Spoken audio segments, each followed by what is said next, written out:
for some reason, I'm hearing that the state of Florida may have the identity of some of the people that made some swatting calls, but are not giving the evidence over to attorneys.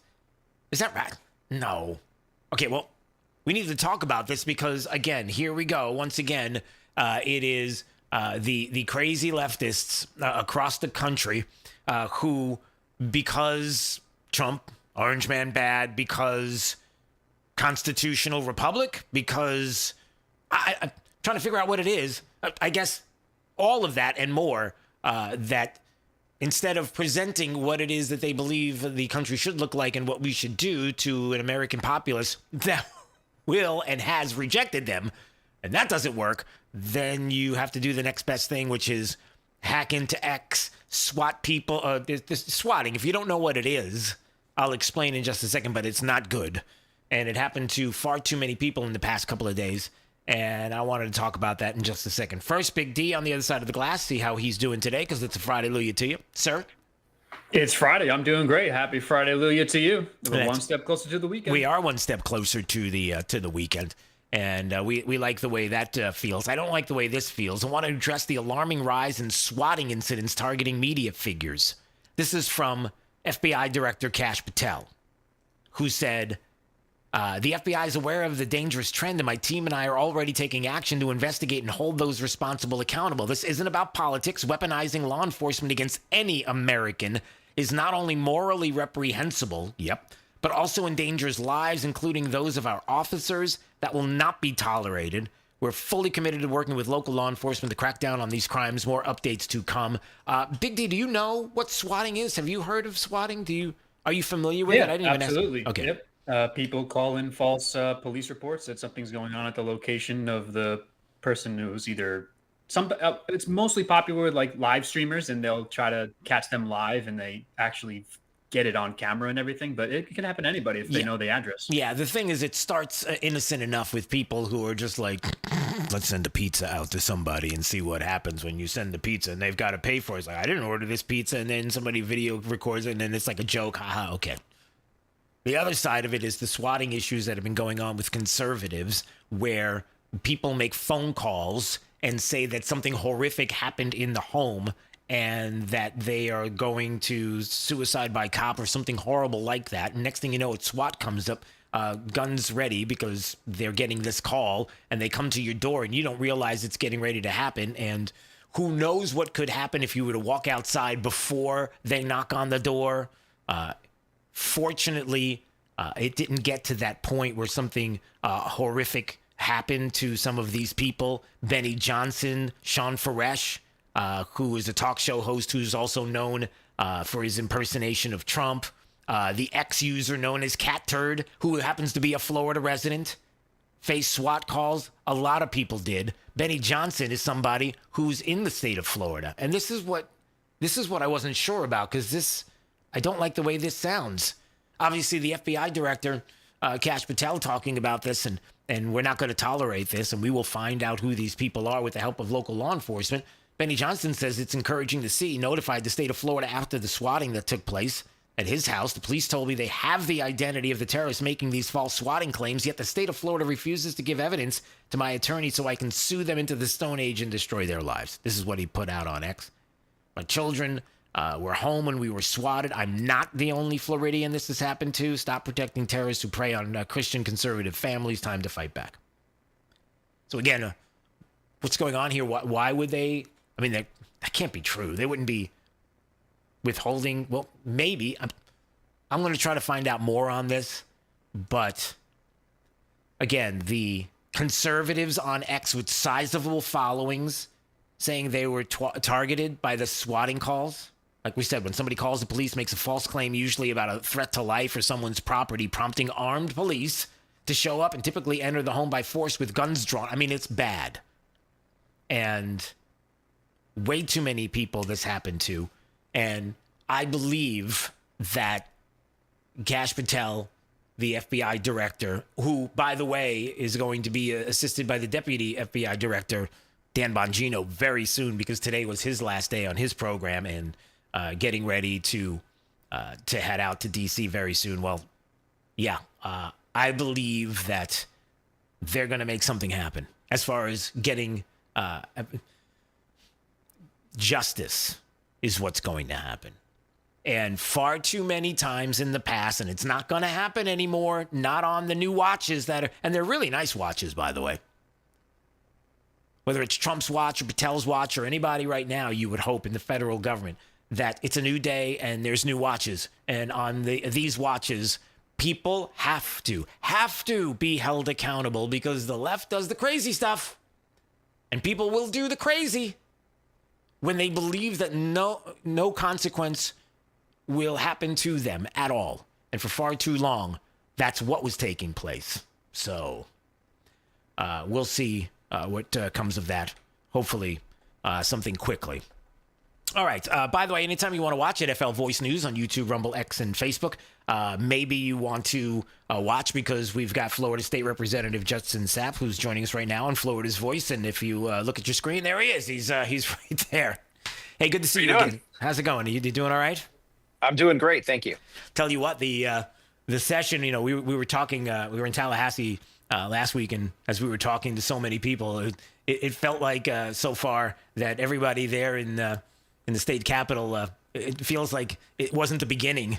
The other day it feels like it's been going on for a long time. Like we all have been working really hard this legislative session, and some of the things that are flowing right now.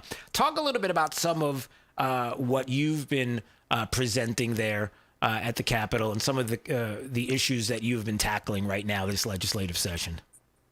Right. Well, we've been going pretty hard, like you said, since almost the election, because we went straight into delegation meetings. We had very short time to meet with all of our local elected officials because many of them could only meet singly at a time. I've got over, I think, 112 elected officials with my 4 counties, so it's a lot of work. And then we had committee weeks. We had the snowstorm. We had special session 1, 2, 3. So yeah, we've been working our tails off. Yeah. Also, we had to get ready for the budget, which is our constitutional duty. Right. And this week is really, for me, I've got all of my bills in. I'm workshopping them with the committee chairs, and they've been great to work with. Obviously, a ton of stuff was filed at the last moment. So, because of virtue of the snowstorm and the delay. But what's really great is we're working hard. Next week we have committees meeting twice a week when normally you would only meet once, just to get that extra bills heard. I think I had several committees where we were hearing 10 or 15 bills at a time, but giving its due course also. It's just in the past, I think you could get to a committee meeting and get through everything with like 30 minutes to spare, but we go straight till the end. I'm here at 7 a.m. I'm leaving 7 or 8 o'clock at night, and that's what everybody's doing. But it's well worth it for the people. Yeah, I noticed that. It feels like there's a different, as we talked about before, there's a different energy in Tallahassee this legislative session. I can't really describe it, but it does feel like people are working hard and longer hours. It feels like there's a lot that is going on, and certainly, I wonder how you feel about this before we get into some specifics on some of the bills that you've presented and some of the things that are being discussed. Just because, I'll put it in my terms and then maybe you can comment on this. Just because you can doesn't mean you should. And just because you can present a lot of different things doesn't mean that they're always going to be the right thing to do at the moment. Sometimes less is more. And really getting down to specifics and some things that maybe have not been tackled before, because this session feels different. Like you can go to some of the issues that maybe weren't touched on in the past. I don't know if that makes sense. Yeah, leadership has been great about letting us do what our voters, the constituents of Florida, and Floridians in general want, and it's pretty amazing about that they're just letting us talk about issues. I'm part of the NIL work group, and we had an amazing talk because we're dealing with the lawsuit that's coming out and the ramifications of that, and that type of forward thinking is really good for Floridians. So what is that? So what is that? Before we go, what is that? So it's name, image, and likeness. There's a court case that's coming out that's going to affect all of our higher education institutes over the course of a really long time. And we're trying to preemptively see what we need to do. Obviously, we have to wait till the court case is completely settled and we know the ramifications of it. But there are right now going to be severe ramifications, especially for our smaller schools that might not have the funds, given the size of the lawsuit's potential settlement. But we met about it and we talked about it, and we were talking about hard issues. We're not talking about issues where it's all of us in lockstep about it's the party line, but the party line is the best for Floridians, and that's what's great. Like, somebody might have a different viewpoint, but I might have a different viewpoint, and we're trying to get to the best solution. As a guy who has a philosophy degree, I love it because the end result is the best for Floridians. And again, full credit to our leadership, because if they didn't want it to happen that way, we'd still get a ton of great work done, but they're letting us do even better work. Yeah. State Representative Judson Sapp is joining us right now on Florida's Voice as we talk about the legislative session and some of what you've presented. I'm looking at some of what's out there. I see the benefits for firefighters injured during training exercises and law enforcement, correctional and correctional probation officer benefits.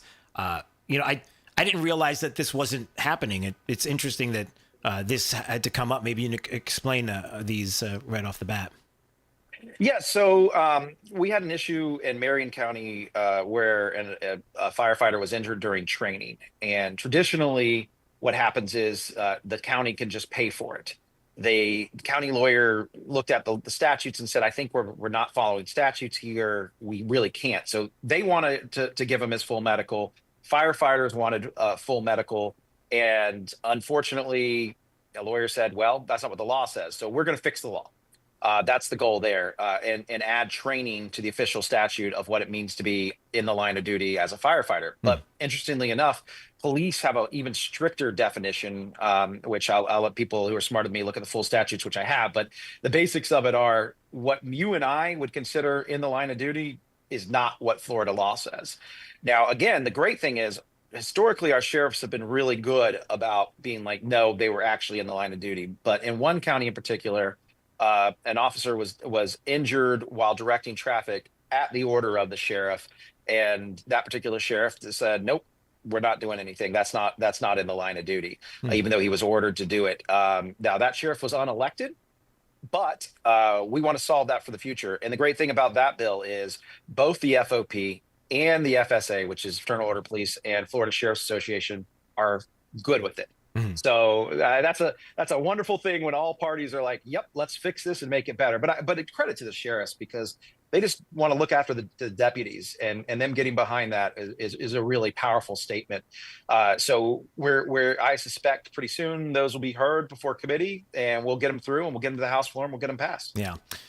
Before we go, is there one in particular that you wanted to mention here on Florida's Voice?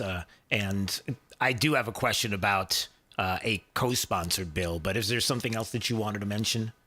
Well, obviously, we talked about this before. I'm running the dangerous animal bill, and recently, last Friday, a pit bull and another dog, so two different breeds, came on our property, and luckily, my mastiff scared them away. I was napping after a long week of session, and my mastiff scared the other one away, and it went immediately to my neighbor's yard and mauled their deer, which they breed. Wow. Broke into a pen. So, to me, a 7-year-old boy is a lot easier target than a buck. The weight-wise and ability to defend-wise, I do believe my mastiff saved the day there. But so this just got personal for me. So I'm working it hard, and I really appreciate that leadership's been so great helping me work with this to get it done. So I hope we're going to hear it soon. I get as we heard from your interview, some of the feedback, everybody's concerns. I encourage everybody to read the bill. If you have a concern, it's been a well thought out bill, and we're making it better every day. But the end of the day is we have way too many deaths and maulings in Florida, and unfortunately for the maulings, over half of them are children. Right. And I'd like to make people who allow that to happen accountable. And right now, it's really easy to get out of being accountable. Right. And then before we go, minimum age for firearm purchase or transfer. I can't tell you how many people reach out to me personally to comment about this. And I think that many people have talked about this before and felt like this is one of those things where the discussion's been out there, but it never felt like it was going to move. Like it couldn't move anywhere. And this legislative session, I feel like something could come of it. Can you talk a little bit about that? Yeah. First of all, thank you to the bill sponsor for allowing me to jump on as a sponsor. So I was very happy about that. But yeah, no, it comes down to this. If you're 18, you can serve. You have to sign up for selective service. You can vote. If you're responsible enough to vote, you're responsible enough to me to have any firearm you want. But I'll start with long guns. I'll start with rifles. I'll start letting them hunt. Most people have hunted, but we treat them as adults in every other aspect of being 18, except for that. And that fundamentally bothers me. If you could vote at 18, you are probably responsible for one of the greatest greatest thing or greatest threat to our country if you vote poorly. So that's enough responsibility for me for them to own firearms. Right. And again, we're willing to say, hey, if we had to have a draft again, guess what? You're responsible enough to be able to do that. Right. So it's very doesn't make sense to me. So I'm glad to be a co-sponsor on that. I just got approved to be a co-sponsor on the Gulf of America. So I'm happy for that one too. That would just happen. So you probably didn't know about it yet. I think that's going to be a slam dunk. I don't know. I feel like it could be. There's two bills on this. One is for statute and one is for education. Right. Because we have to change it in all statutes too. Right. I love it because I believe America is great, and I like to shout it from the rooftops. Yep. Agreed. All right, sir. Always great to see you. Look forward to the chance to speak with you again. All right. All the best. God bless. We'll see you. All right. Take care. Thank you. There he goes. That's State Representative Justin Sepp joining us on Florida's Voice. Always enjoy having him on. Good stuff. All right. What else is going on? Talk about good stuff, and always like to hear from the Vice President of the United States, who, by the way, some polling suggests. I know this Echelon had some polling. I think it was our own Eric Doherty who had that out on his X account earlier today. Let me see if I can find it. Yes, here it is. Echelon polling is already checking to see who are the frontrunners in the 2028 Democrat and Republican party for president of the United States. I can't believe we're doing this, but J.D. Vance clearly way ahead of everybody. Okay, I know. I just saw it and I bring it up. Big D, you want to guess who the number one, the person who has the most support right now, according to Echelon, this early on for 2028, the Democrat side? You want to guess? Is it Newsom? No. Take another guess. Is it Kamala? Yes. Sorry. I'm happy. Yeah, me too. Keep it coming. Keep it coming. All right. Anyway, as we move on, the Vice President of the United States was in Michigan, Bay City, as a matter of fact. Bay City, Michigan, which I think is where the Bay City Rollers are. I think that they have big Saturday nights there in Bay City, Michigan. Right? The Bay City Rollers. Big D, Bay City Rollers, Saturday night, Bay City Rollers. Does not ring a bell for me, Drew. Okay, good. Well, we'll revisit that another time. He was there, and he stopped at a plastics manufacturing facility, and some of the things that he talked about. First of all, calling out the media. I love it when you're calling out the media. And so now we have an American media that says, how dare Donald Trump stand up for the American worker? I think I speak for the American worker when I say, thank God for President Trump for finally standing up for the American worker. You betcha. You betcha. Seriously. I'm glad that he calls out the media. He should. And really, that is something that, frustrates the media, frustrates the left, frustrates Democrats, all the same thing. Because for the longest time, that was supposedly their monopoly. It was the Republicans, evil Republicans, corporations, big money, big, big sugar, big oil, big bad, whatever, big bad wolf, all of that kind of stuff. That's what they were for. And then, Democrats were for the little guy, the workers, the unions, the workers. And now all of a sudden it feels like everything's flipped. And now you really do believe like this president and Republicans are all about the work. Well, they're all about everybody, but they've always been about the workers. But now the workers are like, yeah, I feel like you guys are more about us now than ever.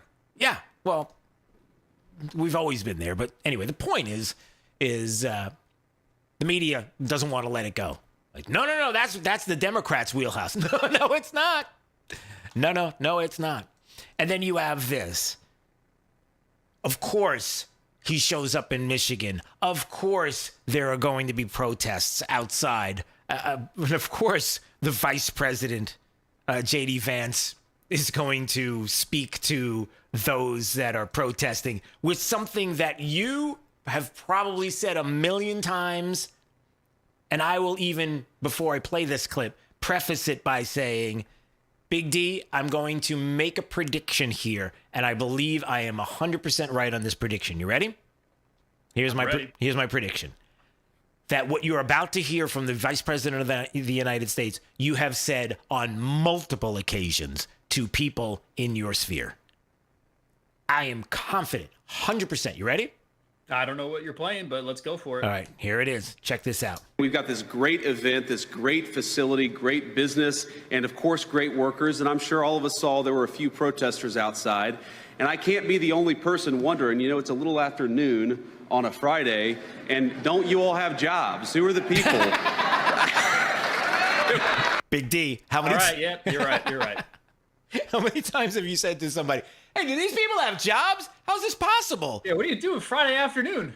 How do you do this? Do you have a job? Well, I guess the dirty little secret is that is their job. Somebody's clearly paying them, right? But anyway, what else? A lot of people out there voluntarily, if that's Yeah, well, there's that too. What else did he say? people cheering that. Like, do you have a job? And I think that's one of the reasons why we've got to rebuild American manufacturing and support great companies like Vantage Plastics, because we want those people to get off the streets and back to work. It'd be good for them and it'd be good for everybody else. How about that? It's like, I got an idea. How about here in Bay City, Michigan, with the plastics facility? Why don't we get this business up and running and not only get up and, well, they're already up and running, but make it bigger and better than ever. And they're going to need to hire people, and they can go out there, just go out the door. They can go to the protesters and say, hey, you guys want a gig? Come on in here. Nice. You're listening to Florida's Voice with Drew Steele. I'm Chris Jakimick. I served in the United States Air Force, and I deployed 3 times. Being a veteran, it's interwoven into your DNA. It is really the absence of the connection and the purpose that can really drive a lot of veterans to some negative thoughts. For those who are in a suicidal crisis, the window of time to save somebody's life is very short. Our duty is to protect ourselves and protect our families. And one way you can do that is store your weapons safely. Store all your guns securely. Help stop suicide. Brought to you by End Family Fire and the Ad Council. Hey, it's Drew Steele, and you probably know this. I've had a music career, an EMI published songwriter in the past. I've had a top 20 Billboard hit and movie soundtracks. But I got my start right here in Southwest Florida at Soundcheck Studios with Jim Becker. I worked with Jim when he was producing big names like Castrol and Beck's Beer and other commercial clients from ABC, NBC, CBS. He's done it all. It doesn't make a difference what your musical style is. If you're talking about recording for bands or producing music, jingles, he does it all at Soundcheck Studios. Recently, he worked with RCA artist Doja Cat and also a Sony artist Flipped Arrow. A lot of great artists have made their way through Soundcheck Studios. So if you want to make your brand memorable with a jingle or maybe a commercial you want to cut, or maybe it's a band, give Soundcheck Studios a call today. 239-340-0515. That's 239-340-0515 for Soundcheck Studios. What I know about courage, I learned from my adoptive mom. She said sometimes you just gotta hold on and know we'll get through this. Mom, we are so high up. Hold my hand. No, you hold my hand. Here we go. Learn about adopting a teen from foster care. You can't imagine the reward. Visit adoptuskids.org to find out more. I learned patience from my adoptive dad. All he had to say was, "Hey, you got this. Just breathe." Hey, we're pretty good. yeah. Might have to start a band. I got it. Learn about adopting a teen from foster care. You can't imagine the reward. Visit adoptuskids.org to find out more. This message is brought to you by Adopt US Kids, the U.S. Department of Health and Human Services, and the Ad Council. Radical anti-hunting forces are working to ban fishing and hunting across the country. These extreme attacks on our heritage must be met. Thankfully, the International Order of T. Roosevelt is fighting back as the nation's premier organization defending our rights to fish and hunt. This April, you can step into the arena with us and join our fight in Naples, Florida. Join us at the historic Ritz-Carlton Tiburon and hear from world-class speakers including Tucker Carlson. The annual event is the best place for conservationists, anglers, hunters, and all those who want to protect the outdoors to come together, build strategies to protect our rights, and expand opportunities in the future for generations to come. Visit IOTR.org to learn more about our organization and to sign up to see Tucker in April. Visit IOTR.org to learn more about our organization and to sign up to see Tucker in April. You don't want to miss this event. Hi, I'm Ryan Blaney, a third-generation race car driver, and we dedicate a lot of our time to going as fast as possible. My grandpa Lou is the reason why my dad and I started racing, and I'm really proud to follow in his tracks. But when my grandpa was diagnosed with Alzheimer's, it was a very unexpected bump in the road for us. I've learned a lot on this journey with my grandpa Lou, and the memories of my grandpa will always be with me. And in our family, we're used to getting involved, and I encourage you to do the same, especially when it comes to caring for your loved ones. When I think about Alzheimer's and the impact it had on my family, I recognize that losing a race isn't such a bad day after all. It's important to notice if older family members are acting differently, experiencing problems with their memory, or having trouble with routine tasks. Talking about Alzheimer's can be really tough, but if you notice something, have a conversation with your loved one. Encourage them to see a doctor or offer to go with them. Early detection of Alzheimer's can give your family time to explore support services, make a plan for the future, and access available treatments. If you or your family are noticing changes, it could be Alzheimer's. Talk about seeing a doctor together. To some, the sound of a baby babbling doesn't mean much, but that's not true. They're testing out vowels and consonants and trying different sounds. And by 12 months, their babbling is beginning to take on meaning, especially if there's no babbling at all. Little to no babbling by 12 months or later is just one of the possible signs of autism in children. Learn more at autismspeaks.org. Hey, it's Drew Steele. Look, are you still playing defense with your money? It's time to shift gears and seize the fresh opportunities this new pro-business environment has to offer. That's exactly what certified financial planner professional Alfie Townsend and the team at Advantage Retirement Group do for high net worth investors like you, helping you go on the offense with advanced tax strategies, thoughtful risk management, and forward-thinking financial planning. Imagine enjoying the retirement lifestyle you've worked so hard to achieve, all while staying one step ahead, and in a changing world, you've got to do it. Alfie and his team design personalized strategies to strengthen your financial foundation so you can focus on living life on your terms.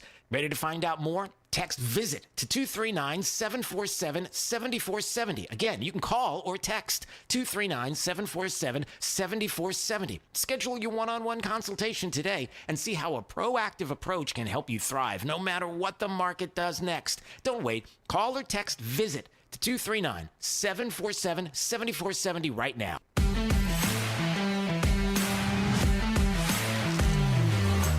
Now, back to Florida's Voice with Drew Steele. It's amazing to see how people have absolutely lost their minds. By the way, I love this time slot. I love being on the air from 3 to 6 p.m. because the breaking news as it flows and we get to play it for you ahead of everybody else is so fun. To get the news from the state of Florida to you is always great, especially as the legislative session in Tallahassee wraps for the day and we get to tell you about what transpired and everything else. But I got to tell you, some of what you're about to hear is like, the meltdown is real. The TDS is real. And I'll play some audio coming up in just a bit. At FL Voice News on YouTube, Rumble, X, and Facebook. First, let's find out what's going on in the Florida's Voice newsroom. It's top of the news. Top of the news. Florida's headlines. Now. All right, I believe it's AJC today, if I'm not mistaken. Oh, there she is. It's Amber Jo. Amber Jo Cooper's on it. All right, what's up? Hey, Drew. Hey. FBI Director Kash Patel is reacting to those swatting calls on conservatives. Good. And another endorsement comes through for a District 32 candidate looking to replace Debbie Mayfield in the House. But first, a new bill to bring NASA's headquarters to Florida's Space Coast. Today, Senators Rick Scott and Ashley Moody filed new legislation to relocate the National Aeronautics and Space Administration headquarters to Brevard County. The proposed bill is called the Cape Canaveral Act, and it would explore options for a new NASA facility along the east coast of Central Florida. Nice. The senators say the move makes perfect sense because it's the ideal location for innovation and it would save taxpayers money. Moody also pointed out that the Washington headquarters right now is empty and that by moving it to Florida would create jobs and ultimately fill the building with employees. FBI Director Kash Patel says he's launching an investigation into who is behind the false swatting calls targeting conservatives. The recent chain of false calls to police has happened to a number of conservative voices on social media. It's mostly happening to people on the X platform who have a sizable following. Swatting is when someone calls police making a false claim, usually about a threat on someone's life. What ends up happening is that the police show up in force, responding to the call, and in some cases enter the home by force with their guns drawn. Patel says it's alarming and a dangerous trend. He says it's not about politics, but that any time law enforcement is weaponized against any American is reprehensible and endangers lives, including those of officers. Of course. Titusville's mayor just announced his endorsement of Brian Hodgers in his race for Florida's House District 32. Andrew Connors says Hodgers is a man of his word and that working families in Brevard County trust him when he says he will fight tirelessly to lower insurance rates and cut the cost of living. Brian Hodgers is a business owner and co-founder of the Trump Club of Brevard. Just this week, Hodgers picked up endorsements of the Florida Chamber of Commerce, the Florida Association of Realtors, and the Associated Industries of Florida. Hodgers is looking to replace Representative Debbie Mayfield, who is seeking a Senate seat in District 19. To secure the seat, Hodgers must first defeat 2 Republican challengers in the primary before going head-to-head with a Democrat in the general election. Well, that's all for now. I'll be back at 4:35 to tell you about an arrest of an illegal alien with violent criminal history. This one has the Attorney General heaping praise of the collaborative work by police. For now, I'll toss it back over to you, Drew. I'm senior reporter Amber Jo Cooper for Florida's Voice. Have a great day. All right, you too. We'll see you in just a little bit. Anytime you want to find out more about the stories that Amber Jo and others in the newsroom are working on, you can go to flvoicenews.com. That's Florida's Voice, and check out the website there for those stories. You know, she was bringing up Kash Patel and obviously the talk about conservatives and these SWATs, the swatting that was happening to a lot of these people, and even here in the state of Florida, the swatting that was going on, these calls to police, and I just noticed that Kash Patel, the FBI director, was talking about just a little while ago some of what the FBI has been doing lately. Here, check it out. In just 2 short weeks, we have arrested over 300 violent felonies, gang members, including MS-13 and 18 gangsters. We have taken seizure of hundreds of pounds of narcotics and hundreds of weapons and currency and illicit goods. That's just what you can do when you put the brave men and women of law enforcement in one room and get the hell out of their way. And we are going to do that in every state across this country. In Massachusetts alone, in the last couple of weeks, they have indicted federally over 50 violent gang members and narco traffickers, seizing almost 200 kilograms of fentanyl. Wow. So there's a lot of good things that are going on from the FBI director there, Kash Patel. 300 violent felons, gang members, including MS-13 and 18 gang members. Gangsters taking seizure of hundreds of pounds of narcotics. A lot's getting done, and I'm sure, obviously, more is on the way. Good stuff. All right, let's see what else is going on here in the Florida's Voice newsroom on this Friday. Hallelujah to you. All right, there are some people that have lost their minds. It appears that way because they went from people who at one time were talked about as even presidential candidates, were respected, wanted to have them speak to their group, wanted them to be part of an administration, a Republican administration. And then all of a sudden they kind of got off the rails a little bit.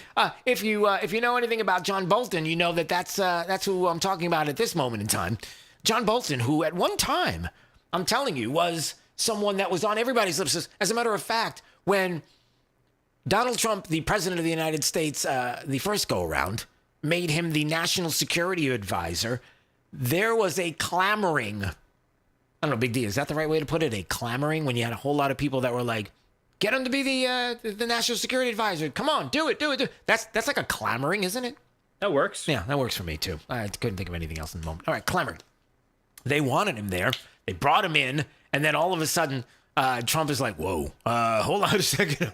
What's going on here? It's almost as if in the first Trump administration, there were people that were being presented to the president of the United States at the time, part one, by Republicans who were kind of making suggestions to somebody who really wasn't sure about the inside baseball swampy deals that were going on at the time. And as people were being presented to him, he's like, okay, I guess so. Sure, that sounds fine. Because when people look back and they say, how did everything go wrong there with the first Trump administration? And there were all kinds of people that were that were being brought in and then getting blown out and all this. That's why. Because all of the swampy Republicans were presenting it to a person who was not a politician, who didn't know about all the swampy things that were going on, especially the inner workings of some bureaucracies in D.C. that were trying to get him out of office with collusion hoaxes. And it appears as if John Bolton may have been one of those people that were presented to Donald Trump as somebody, there's a guy who's going to work out really well. Yeah, well, then you come to find out that all of a sudden he's the TDS guy, like the head TDS guy, Trump derangement syndrome. And it just got worse and worse. And they keep bringing him onto CNN. So that should tell you something. So here's the latest. John Bolton goes out to CNN to explain to Caitlin Collins what Trump really wants with a Russia-Ukraine ceasefire. Now, Big D doesn't know that I'm getting ready to play this clip.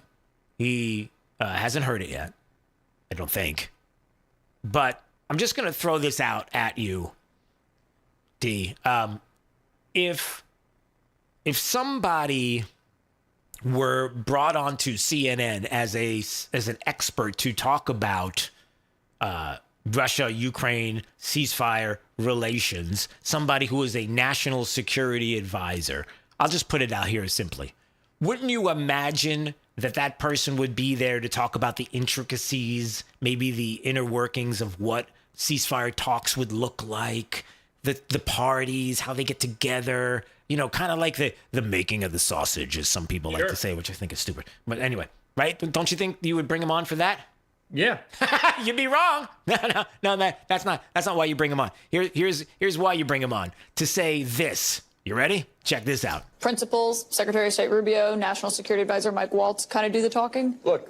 So there you go. You got Rubio and Mike Waltz and doing the talking. You want to have them doing the talking when it comes to the negotiations. And what do you think about this, John Bolton, TDS gentleman? Look, the pressure that Trump has put on for a ceasefire is motivated by one thing. Okay, it's motivated by one thing. There's only one single thing that he is motivated by, and the pressure to get this ceasefire. Now, the president has said it's about saving lives, the death. He wants it to stop. He doesn't want this to escalate. He doesn't want World War III.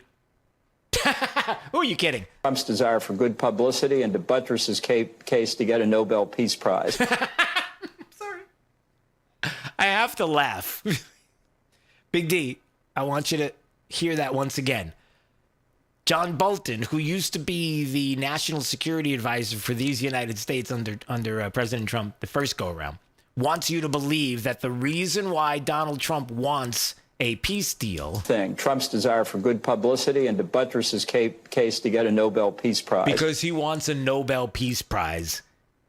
They will say anything. If it wasn't so funny, it would be sad. Or if it wasn't so sad, it would be funny. It is sad. It is sad. The whole thing is sad. Yeah. How could he possibly think this? Like, this is... Orange Man bad. Right. This is your case that you're going to present to the audience there at CNN, who's going to lap it up, right? The Biden-Harris administration, what were they able to accomplish? Did they have anything going on to get a ceasefire going? Again, for the millionth time, and I've said this ad nauseum for some, aren't you in the least interested at all that since the war started, there hasn't been an embed of people, news, media, all over it to show the death and destruction and how horrible war is, and it's got to stop. And Democrat politicians who wrote songs and sing songs constantly about stopping wars. Where are they? What happened to them? Why isn't it happening? You're not even in the least bit curious as to why Democrats didn't want it to stop, starting at the top with the top guy? Not at all. Lion, dog, face, pony, soldier. No, it's true. I don't understand it. It's crazy. But all right. I mean, that's where we are. So don't listen to anything that John Bolton says. Let's just move on from that. We know that Democrats are still struggling. They're having a big struggle session, as it were, over whether or not they should be signing off on doing something when it comes to shutting down the government or not. We come to find out Nancy Pelosi has directly called out Chuck Schumer, senator, for planning to vote against the government shutdown by advancing the GOP spending bill. Democratic senators should listen to. Is this what she said? Are these real? These are quotes. Eric Doherty, Eric Eldaw on X. Quote, Democratic senators should listen to the women. Appropriations leaders Rosa DeLauro and Patty Murray have eloquently presented the case that we must have a better choice, a 4-week funding extension to keep government open and negotiate a bipartisan agreement. You could just say the senators, but anyway, okay.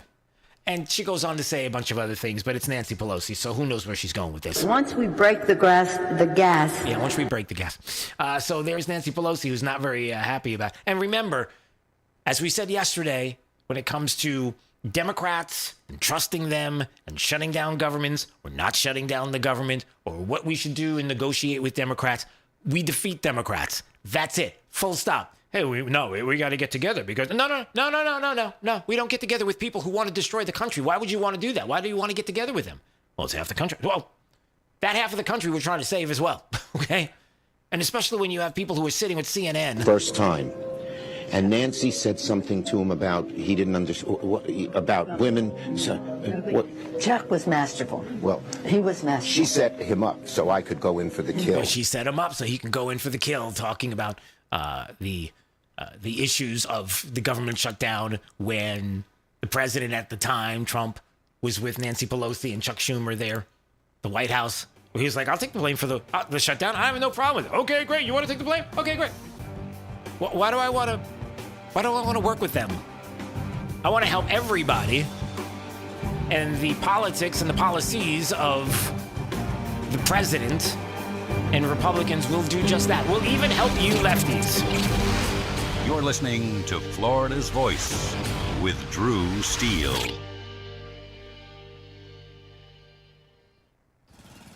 Babes, what are you doing? What? I'm just mowing the lawn. No, it's blazing hot and dry out here. Don't you remember? Smokey Bear says. Avoid using power equipment when it's windy or dry.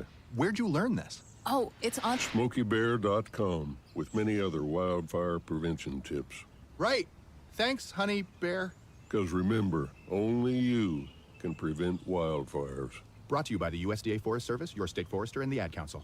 All right, son. Time to put out this campfire. Dad, we learned about this in school. Oh, did you now? Okay. What's first? Smokey Bear said to. First drown it with a bucket of water, then stir it with a shovel. Wow, you sound just like him. Then he said. If it's still warm, then do it again. Where can I learn all this? It's all on SmokeyBear.com with other wildfire prevention tips, because only you can prevent wildfires. Brought to you by the USDA Forest Service, your state forester, and the Ad Council. Are you prepared for an emergency or disaster? Because it's not a matter of if, but when. Don't find yourself saying, I'll trust water bottles and a flashlight to save the day, but I'll be proved wrong. With a tornado approaching, I'll realize that I like a wheelchair-accessible shelter. When the floodwaters rise, I'll be up in the attic with 20 cans of beans. It's a recipe for disaster. Let's prepare so we all have a better story to tell. Get started at ready.gov/older adults. Brought to you by FEMA and the Ad Council. Are you prepared for an emergency or disaster? Because it's not a matter of if, but when. Don't find yourself saying, When the storm rolls in, my time to find a pet-friendly evacuation center will have run out. The scorching heat wave will leave me powerless to cool my insulin. I'll face a hurricane without meds. Now that's a tough pill to swallow. let's prepare so we all have a better story to tell. Get started at ready.gov/older adults. Brought to you by FEMA and the Ad Council. Hey, it's Drew Steele. Look, if you're looking to take advantage of today's pro-business environment and strengthen your financial future, certified financial planner professional Alfie Townsend and his team at Advantage Retirement Group have got you covered. They specialize in advanced tax strategies, risk management, and retirement planning, all aimed at helping high net worth investors like you thrive. Now, Alfie wants to share those insights with you with his book, Keeping You on the Retirement Fairway. It's packed with practical tips and forward-thinking strategies to help you make the most out of your hard-earned wealth. Ready to get your free copy? Text BOOK to 239-747-7470. That's 239-747-7470. Don't wait. Learn how to capitalize on that pro-business opportunities that are out there right now and secure the confident retirement you deserve. Once again, text BOOK to 239-747-7470 right now, and let Alfie Townsend and Advantage Retirement Group help guide you toward a stronger, more confident financial future. We're with Bridget, whose husband won't be home for months, and whose daughter is due any day. We're with Mike, who's leaving home to protect his family and yours. We're with all service members and their families who need community, connection, and maybe a bit of magic. Are you with them? Learn more at uso.org today. We're with Liam after his 4th military move, when being new is starting to get old. We're with Tara during the holidays, when she misses home the most. We're with all service members and their families who need connection, comfort, and a home away from home. Are you with them? Learn more at uso.org today. Now, back to Florida's Voice with Drew Steele. I read that so far this month, the price of eggs has rapidly fallen. Yes. Or as everyone who just bought a bunch of backyard chickens put it, fan-effing-tastic. Okay, well, Big D, there's that. The price of eggs are falling, and then there are people who are like, all right, we got to get a coop. We got to get a chicken. We need the backyard chicken coop and the whole thing. And down there, I'm like, oh, no. The world's worst timing. I don't think it's the world's worst time. I think it's awesome that people have... because of, you've got to find a silver lining in this, right, D? You have to find some kind of silver lining in how, for example, the price of eggs go through the roof and why that happened. And we know who's certainly to blame for it. That guy. And the killing of all the chickens, and then what ends up happening, and how, listen, we like our eggs. And so, but how if you had a coop in the backyard, if you can do that, and you've got your own chickens, the joys of doing this, going back to nature, and how, have you ever had a chicken? Have you ever had an egg fresh out of the coop? No. It's different. Don't let anybody tell you that the chickens you buy in the store are the same if you had the coop in the backyard. They're not. It's different. A little inside Drew Steele baseball. That's the only eggs that I've had for the past 4 months. Have been from someone's backyard chicken coop, and they're delicious. It's crazy. It's so good, and it is it's like that again. Silver lining. Even during COVID, I mean, I hate to bring it up, but the pandemic, I hate to bring it up. But are there things that you have done, or that you did during the pandemic, that you still do now, because when quote unquote desperate times called for desperate measures, you kind of changed your life around, and in some ways it became easier or comfortable, or you kind of like it better? Can you think of anything in particular? I wonder. Nothing comes to mind quickly, but I could definitely think about it. There's got to be something. Yeah, there has to be. and or if not, something that you've changed in your life, the realization that toilet paper is that important. Like what were, you know what? Like, actually, what? Now that you say that, there is something. Okay, so go ahead. I don't necessarily doomsday prep, right? But I will go to the grocery store and buy a couple extra things and put it on a stocking shelf in my garage. There you go. Rather than buying one thing at a time. That's so it, if right? I need one thing, sometimes I might buy two just to have it just in case. I do that. That's the one thing. Exactly. And how important toilet paper is in your life. And then the thought that hundreds and hundreds of years ago, what were they doing back then? Like, without it? How did civilization survive without toilet paper? I'm not sure. Yeah. Is that a little too weird for a Friday? Friday, dogs do it. Well, excuse me? Dogs do it. They survive today without it. Yeah, but dogs and cats do a lot of things to themselves that human beings shouldn't do. Yeah, I don't know what we use. Leaves?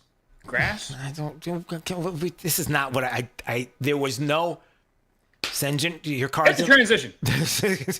Hit the transition me. Quickly transition me. I have nothing to transition to. Just get me out of this. That's it. You could tell it's a Friday. All right, no, I'll get into something else. Let's talk about, let's talk about where was it? This is good. Florida has been named as the leading state for education freedom, earning the top spot from EdChoice for offering the most extensive school choice options in the country. It's hard to believe that we don't have that across the globe, across the country. Like, there are places that are like, no, you can't do that. No, you can't educate your kid that way. No, you can't educate. Wait, what are you talking about? They're my kids. I want to educate them this way. No, you can't do that. Not in the state of Florida, number one, baby. So that's good to hear. You're listening to Florida's Voice with Drew Steele. It's 4 a.m., Monday, and you're literally sucking baby snot through a tube because she's congested. Man, that's love. And if you love her that much, love her enough to make sure she's buckled in the right car seat. To make sure your child's in the right seat for their age and size, visit nhtsa.gov/the right seat. Show them you love them. Keep them safe. Visit nhtsa.gov/the right seat. Brought to you by the National Highway Traffic Safety Administration and the Ad Council. You let him try violin because you love him. And if you love him that much, love him enough to make sure he's buckled up and in the back seat. Find out more at nhtsa.gov/the right seat. Brought to you by the National Highway Traffic Safety Administration and the Ad Council. I don't think that many kids in my son's school even do it. No way. No way. No way. No way. My kid would never vape. Get your head out of the cloud. Talk to your kid about vaping. Visit talkaboutvaping.org.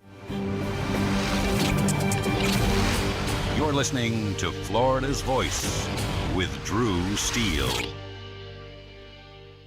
Florida's Voice with Drew Steele. Congratulations on your show. Congratulations on your new show. Big deal, huh? That's why shows like yours are so important. We have an independent county elected sheriff that's the head of law enforcement in Jacksonville/Duval County. And I know how to work toward making this city safe. We can't be shy about speaking on things such as faith and politics. We have to remember, in a free society, the public square belongs to all of us.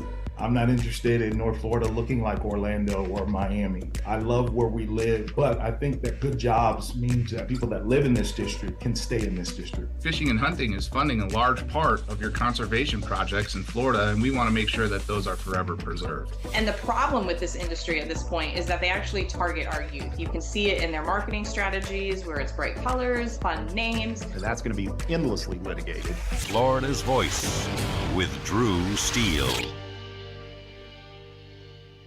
Hey, it's Drew Steele. Look, are you still playing defense with your money? Now might be the perfect time to go on offense and seize the opportunities presented by the new pro-business environment ushered in by President Trump and his administration. That's exactly what certified financial planner professional Alfie Townsend and his team at Advantage Retirement Group do for high net worth investors like you. They create strategies designed to help manage taxes, control risks, and boost your financial confidence. It's a forward-thinking approach that can strengthen your foundation so you can enjoy the lifestyle you've worked so hard to achieve. If you're ready to see how Alfie's team can help elevate your plan, call or text VISIT to 239-747-7470. Again, text VISIT to 239-747-7470. Schedule your one-on-one consultation today and discover proactive strategies to help you thrive in an ever-changing world. Again, text VISIT to 239-747-7470. Don't wait. Let Alfie Townsend and the Advantage Retirement Group team guide you toward a stronger, more confident financial future. I've been dipping snuff for well over 30 years. You know, I could wake up in the morning and have a weird lump in my gums. Guess it's like playing Russian roulette, really. I would love grandchildren. And if by quitting it extends my life some, I would gladly lay it down. Visit tobaccofreeflorida.com to find free resources to help you quit your way. Today, push harder, push forward, push vigorously. There are things that I am hiding from people that I'm trying to inspire. You can do whatever you set your mind to. I feel like a hypocrite a lot of the times. Don't give up on yourself ever. Smoking, I hide it because I'm ashamed of it. I want to get out of the shadow. I want to show people there is light away from the darkness. I am going to quit. Visit tobaccofreeflorida.com to find free resources to help you quit your way. We're with Bridget, whose husband won't be home for months and whose daughter is due any day. We're with Mike, who's leaving home to protect his family and yours. We're with all service members and their families who need community, connection, and maybe a bit of magic. Are you with them? Learn more at uso.org today. We're with Liam after his 4th military move, when being new is starting to get old. We're with Tara during the holidays, when she misses home the most. We're with all service members and their families who need connection, comfort, and a home away from home. Are you with them? Learn more at uso.org today. Hey, it's Drew Steele, and you know I love the Floor Meisters in Naples. Locally family-owned business, 3 generations of Meisters. Listen, what are you looking for? Carpet, tile, hardwood, Core-Tech? Maybe that's what you're looking for. And why don't we talk to TJ Meister right now of the Floor Meisters and find out what's going on with Core-Tech. What's up, TJ? Well, we're just keeping up with the demand for Core-Tech. Just had to order a truck and bring it in from the west coast of the United States to keep up with all the needs and wants of the people of Southwest Florida. Somebody doesn't have it, give me a call. I probably do. I tell you, I love my Core-Tech floor. People love it. What is it about it that makes it so awesome? Well, it's waterproof, kid-proof, pet-proof. So if you got a pool, no problem. If you got a dog, no problem. If you got a husband that spills, no problem. Floor Meisters, that's who I trust, and you should as well. 6281 Naples Boulevard in Naples. 239-596-4964 for the Floor Meisters. What I know about courage, I learned from my adoptive mom. She said sometimes you just gotta hold on and know we'll get through this. Mom, we are so high up. Hold my hand. No, you hold my hand. Here we go! Learn about adopting a teen from foster care. You can't imagine the reward. Visit adoptuskids.org to find out more. I learned patience from my adoptive dad. All he had to say was, "Hey, you got this. Just breathe." Hey, we're pretty good. Yeah. Might have to start a band. I got it. Learn about adopting a teen from foster care. You can't imagine the reward. Visit adoptuskids.org to find out more. This message is brought to you by Adopt US Kids, the U.S. Department of Health and Human Services, and the Ad Council. Thank you for waking us all up out here. For all you do. Thank you for giving us a voice. For being out there helping keep the constitutional republic. I want to thank you for your support for veterans in the military. Educating us. Standing up for conservatism. Giving us the truth. Florida's Voice with Drew Steele. Well, Friday, hallelujah to you, everybody. It's great to see you. Thanks for joining us today on Florida's Voice. My name is Drew Steele. Big D's right there on the other side of the glass. Nina's in the breaking news room getting me all kinds of breaking news information. You are doing that, right, Nina? Okay, good. Yes, she is. She's confirmed that. At FL Voice News on YouTube, Rumble, X, and Facebook. Coming up in just a little bit, we've got some more of what has been taking place there on Capitol Hill, including Democrat senators who used to love Elon Musk and purchased Teslas and now are going to get rid of said Teslas. And wait till you hear some of the reasons why they give and some of the comments that they made and what feels like the virtue signaling thing that's happening. But please, you got to stop. If you like the vehicle, keep the vehicle. Stop with the nonsense. So we'll get to that on the way. But first, a lot of people have been asking me about the Tampa Bay Rays and the stadium deal. And I hear about the Rays announcing that they won't move forward with the stadium deal and where it's going to end up. And then you start to look at different websites and publications across the state of Florida, and you start to hear all of these rumors. And it's like, I don't know what's going on with this. That's why I have David Moulton, who's joining me right now on Florida's Voice, co-host of the Miller and Moulton Radio Network. And David knows everything, full stop. He's my everything guru. Right, David? I know everything about 4 things, and you only asked me about those 4 things. So that's why we have such a great relationship. Is that how that works? I thought you were my everything guy. Anyway. I am. For those 4 things, yes. I'm your everything There you guy. go. By the way, full disclosure, David and I, me and David, I don't know how you say it. I'm not into grammar.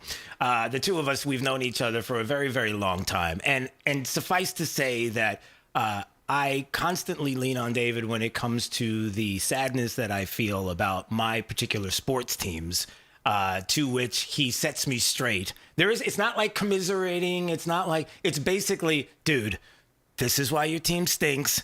Get over it. And we move on. It's like that kind of, what's that, tough love? You're like the tough love guy. That's how our relationship started. And now you're completely glass 3/4 empty guy about all your teams. So you think they all suck they'll never win again. They do. You know, for as optimistic as you are about life and the pursuit of happiness, that's how pessimistic you are about your sports teams. Okay. That's all the time we have today, everybody. We've just going into the I'm weekend. Mr. Everything. That's Good night, right. everybody. You are. All right. All right. So give me an idea of what's going on. So here I am. I'm looking at what has been discussed. I'm looking at a picture of the stadium. It hurts your heart to see what it looks like, right? And then all the details moving forward. Can you kind of give me the 30,000-foot view? What in the world is going on here? Well, this is real simple. This has been a 15-plus year journey for the Rays to get a new stadium, whether it was going to be in St. Pete, whether it was going to be in Ybor City, and now they were back negotiating with St. Pete. Well, this is the first time that a local government put their cards on the table in the form of $600 million. The city of St. Pete in Pinellas County said, we've got $600 million. Okay, you come up with the other $700 million. We'll build that $1.3 billion stadium. Cost overruns are on you. By the way, not only do you get a new stadium, but you'll get the land around it, which we think conservatively you can make $1 billion off of. Wow. And the Rays backed out of the deal. They used the hurricane in October. Now it's an extra $100 million in costs. And it's over in St. Pete with this owner. Mm-hmm. It is. And I think it's over in the Tampa Bay area with this owner. I don't think anybody, Drew, will sit down with Stu Sternberg ever again and seriously negotiate a deal. Or Orlando is looming as, hey, sell it to us. That's what I'm hearing. I saw that popping today. I'm like, wait, what? How did that? I think Orlando is being used by Major League Baseball first to pressure the, quote, Tampa Bay region. That's what Rob Manfred, the baseball commissioner, keeps referring to where the Rays play as the, quote, Tampa Bay region, which obviously then you can go St. Pete, you can go Tampa, wherever it is, you can strike a deal. Yeah. I think he's using Orlando to get a deal done or to get a new owner and a deal done with the Rays on the west coast of Florida. Then I think Orlando is going to be used to put pressure on the Marlins over the next however many years to, hey, you got to get your act together. You got to spend 10, 12 bucks. You got to be competitive. You're a bit of a joke right now. Huh. Because as I see all of this, that was the first thing that came to my mind is, obviously the stadium rebuild's got to happen. I mean, what else are you going to do? I mean, you're at the point right now where something has to be done, but it also feels like there's other places, because it felt like to me immediately right out of the gate, like Tampa would totally take the team. Tampa would totally find the place. I can even think of a couple of places off the top of my head in Tampa. If you go by the fairgrounds, or you go in that area near the Hard Rock. I mean, come on. Sure. They wouldn't want to be part of that. I mean, There was a deal 6 or so years ago that was basically the framework of a deal worked out in Ybor City, and the Rays once again walked away from it.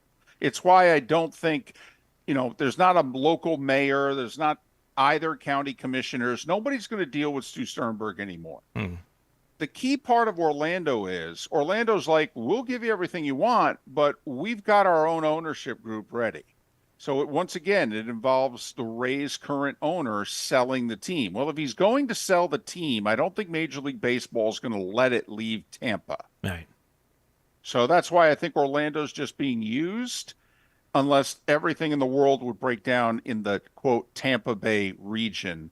But Rob Manfred, the commissioner of baseball, in the last 6+ months has become a very strong, supportive voice for the Rays staying in the general area of where they are. Baseball wants this resolved, Drew, very quickly, because they want to move on to expansion. Right. They want to bring in 2 more teams, and the expansion price tag is $2 billion a franchise. Wow. Well, that gets $4 billion gets divvied up amongst the 30 owners. So as soon as they can resolve this Rays mess, baseball can expand. The owners can all get a check for $133 million that they put in their pocket and they don't share with anybody. And Rob Manfred can retire at the end of his contract. So this Rays mess is holding up a lot of business. Right. All right. So then 2 things. Crystal ball this. What happens, first of all? Sternberg's going to have to sell. He can't get a better stadium deal than the one he just walked away from. Right. It's not possible. No one's offered that much public money. No one's offered him. I mean, St. Pete mayor yesterday said he may have walked away from the best ownership deal that's ever been offered a pro sports owner in this country. Right. So he's going to have to sell. He's likely going to sell to somebody who's going to do everything in Tampa. It's where the bigger metro area is. It's, so much easier to get to games if they're on that side of the bridge than on the St. Pete side of the bridge. And so in order for it to thrive, in all likelihood, it has to go to Tampa. There's 3 prospective ownership groups, according to J.P. Peterson, who's been following this story for over a year in the Tampa area. And Sternberg's going to have to sell. So don't, by the way, get all bent out of shape because he says that the franchise is not for sale. Yeah. I mean, Drew, that's kind of like we're not breaking up until we break up. Okay. I mean, the reason it's not for sale right now is that reportedly the offers are around $1.3 billion for the franchise, and Stu's looking for the expansion fee of $2 billion. So it's not for sale until somebody gets a little closer to, Stu's price tag. The problem for Stu is that he's going to be playing at Steinbrenner Field this year, only 11,000 seats. Right. And then he's back in the Trop, and he's only got 3 years left on that lease. And St. Pete and Pinellas County could play real hardball with him and say at the end of 2028, by the way, the lease is up, get out. I mean, they could. Right. I mean, if he's not part of their future, they can do a lot with that land. So I think Stu gave up his leverage if he really wanted a deal in the, quote, Tampa Bay region yesterday. I think what's going to end up happening is Stu sells, the team ends up staying, the new stadium and everything gets built in Tampa. It'll be done by the end of the decade. Right.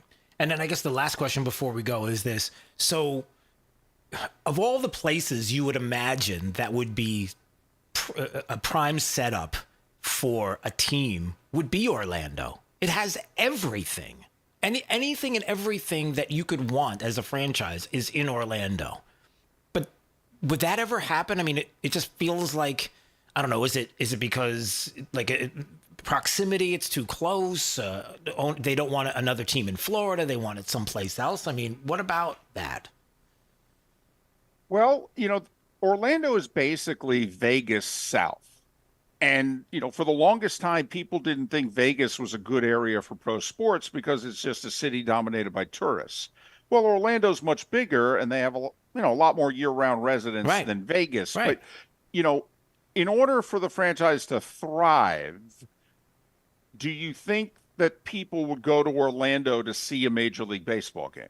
I mean, we're going to find out here in 2-3 years in Vegas when the A's end up moving to Vegas. Will those that are coming to town to do whatever actually spend one night and go see a ball game? Yes.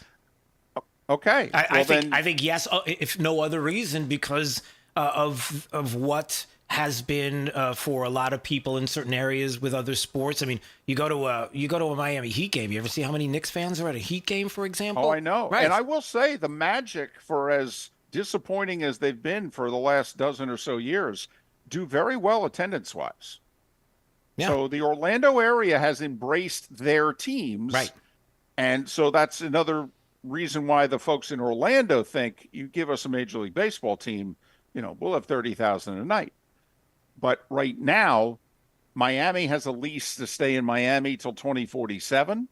And you got the Rays situation in which the commissioner of baseball wants the team to stay in the, quote, Tampa Bay region, unquote. Right. You tell me. Yeah. All right. Is Orlando in the Tampa Bay region? No, absolutely not. No. All right, David, you've done it again. Brilliant observations. And anytime you want to come on and talk about Trump, I can't have you do that. Sorry. You don't need me for that. Yes, well, you've got 812 people to talk about that. Well, there's that. Okay. All right, David. Good to see you. By the way, we're of similar age, and we've known each other a long time. Yeah. And I am completely gray, and you look great. Thank you. Okay? You're a very easy person to hate. I got to tell you. Well, you look really good. Oh, well, thank you. And you, well, you gotta go. And I don't. I don't. You can just say, you got to be honest with your audience. Well, listen, there's a lot of people listening on radio, and so there could be a vision of, they hear I bring you on for the occasional sports information, but you look like hell. You look like an old radio guy. You don't. Oh, well, that's all I'm saying. Okay. You're too kind, and you're awesome, as always. And well, hey, all the best to you, the wife, and the family, and call me anytime. And by the way, if people want to find out more about you, the show, and want to see, watch, hear, listen, what? Well, don't watch because I look like hell, but millerandmoulton.com. Okay, there you go. millerandmoulton.com. Check it out. We're a morning show. All right, good stuff. All right, I'll see you soon. All right, have a great weekend. All right, thanks. That is David Moulton. He is awesome and knows his stuff. And what's going to happen in Tampa? I don't know. We keep an eye on the story. All right, what else we got going on here on Florida's Voice? All right, keeping an eye on some of the headlines that are popping right now across the country. Oh, look at this. This can't be true.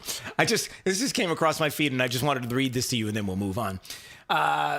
Bernie Sanders is doing like this speaking tour. He's going out around the country, and he's going to be talking about who knows what. I'm sure there'll be a lot of Trump bashing and the like. And Bernie's going to be in Denver on Friday. March the 21st. So that's next Friday. It's going to be a great event. And all the details about going. Oh, it's about fighting oligarchies. Okay, there you go. It's an outdoor event. Everyone in attendance has to wear a mask. Big D, Bernie Sanders, outdoor event in Denver, 2025. Everybody has to wear a mask. I am not that surprised. Yeah, okay. And maybe they have to wear the fluffy coat and mittens as well. Oh, well, there's that. That's not what you do. This is what you do. It actually is what you do. I wonder if people are going to be... Oh, I was going to say, I wonder if people are going to be wearing... Are you supportive of these onesies? Yeah, what about the onesies? All right, anyway, so there you go. I thought it was a typo, but it's not. Bernie Sanders, you go see Bernie outside at an event, got to wear a mask. Okay. What else do we have going on here we're keeping an eye on? All right. The virtue signaling is humorous when you catch it, when you see it, when you recognize it. You have Senator Mark Kelly, I believe he's from Arizona, and he's parked in front of I guess he's got his Tesla parked in front of, I don't know, some building in D.C. I'm not sure where exactly he was. But he's taking video of his Tesla that he's had for a long time because, there was a time when he loved Elon Musk and, EVs and saving the planet, climate change, all that kind of good stuff. Until now, everything has changed. Get ready for the virtue signaling in 3, 2. Hey, folks, it's Mark Kelly here in Washington, driving to work for the last time in my Tesla. Well, why? Is there something wrong with the vehicle? Are you okay? What's the matter? When I bought this thing, yeah, I didn't think it was going to become a political issue. It's still not a political issue. What do you mean it's a political issue? No, it's not. Nobody thought of a Tesla as a political issue until you made it one. It's not a political issue. Every time I get in this car in the last 60 days or so. Oh, boy. Okay. In the last 60 days, things have been tough in his Tesla.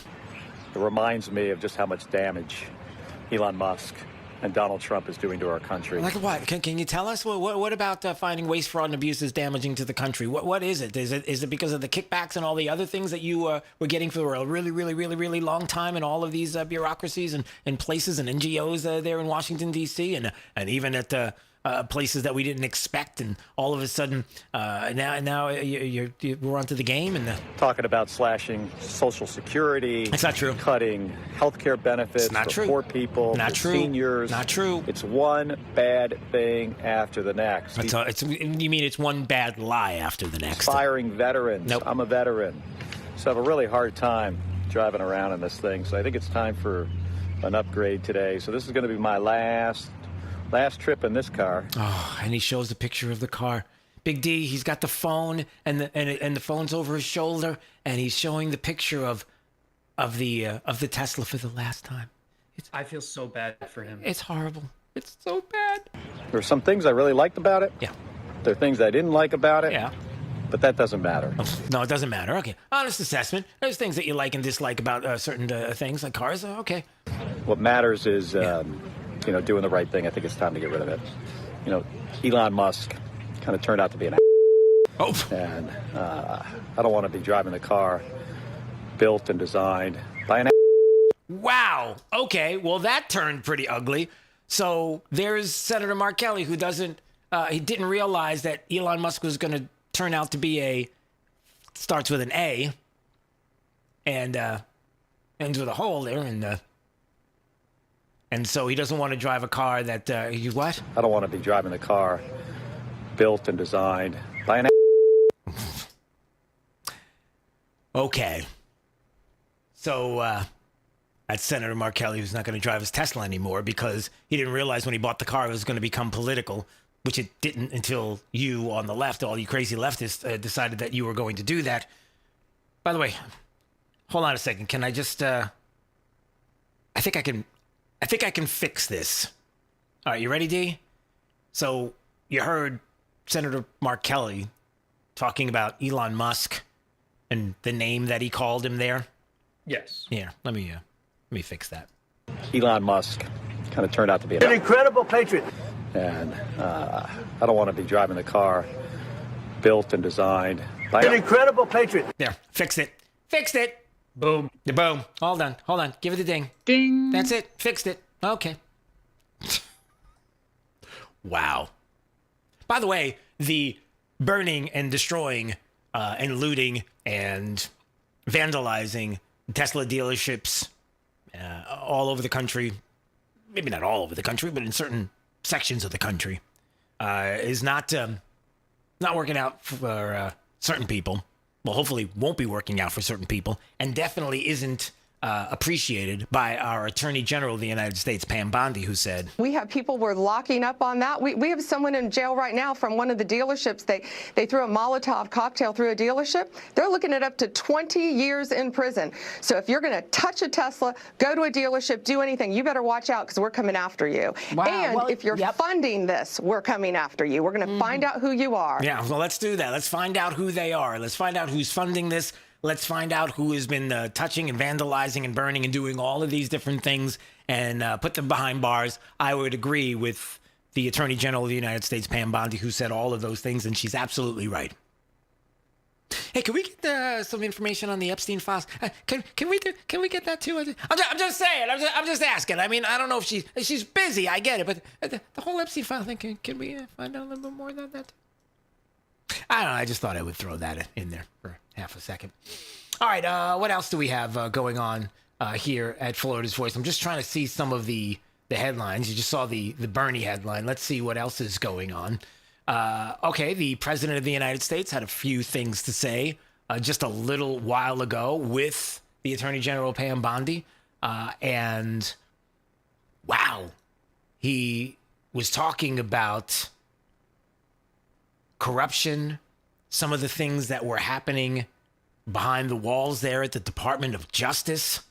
Oh man, I'm looking at some of what is being said and has been said by the president. I'm going to get to this in just a second.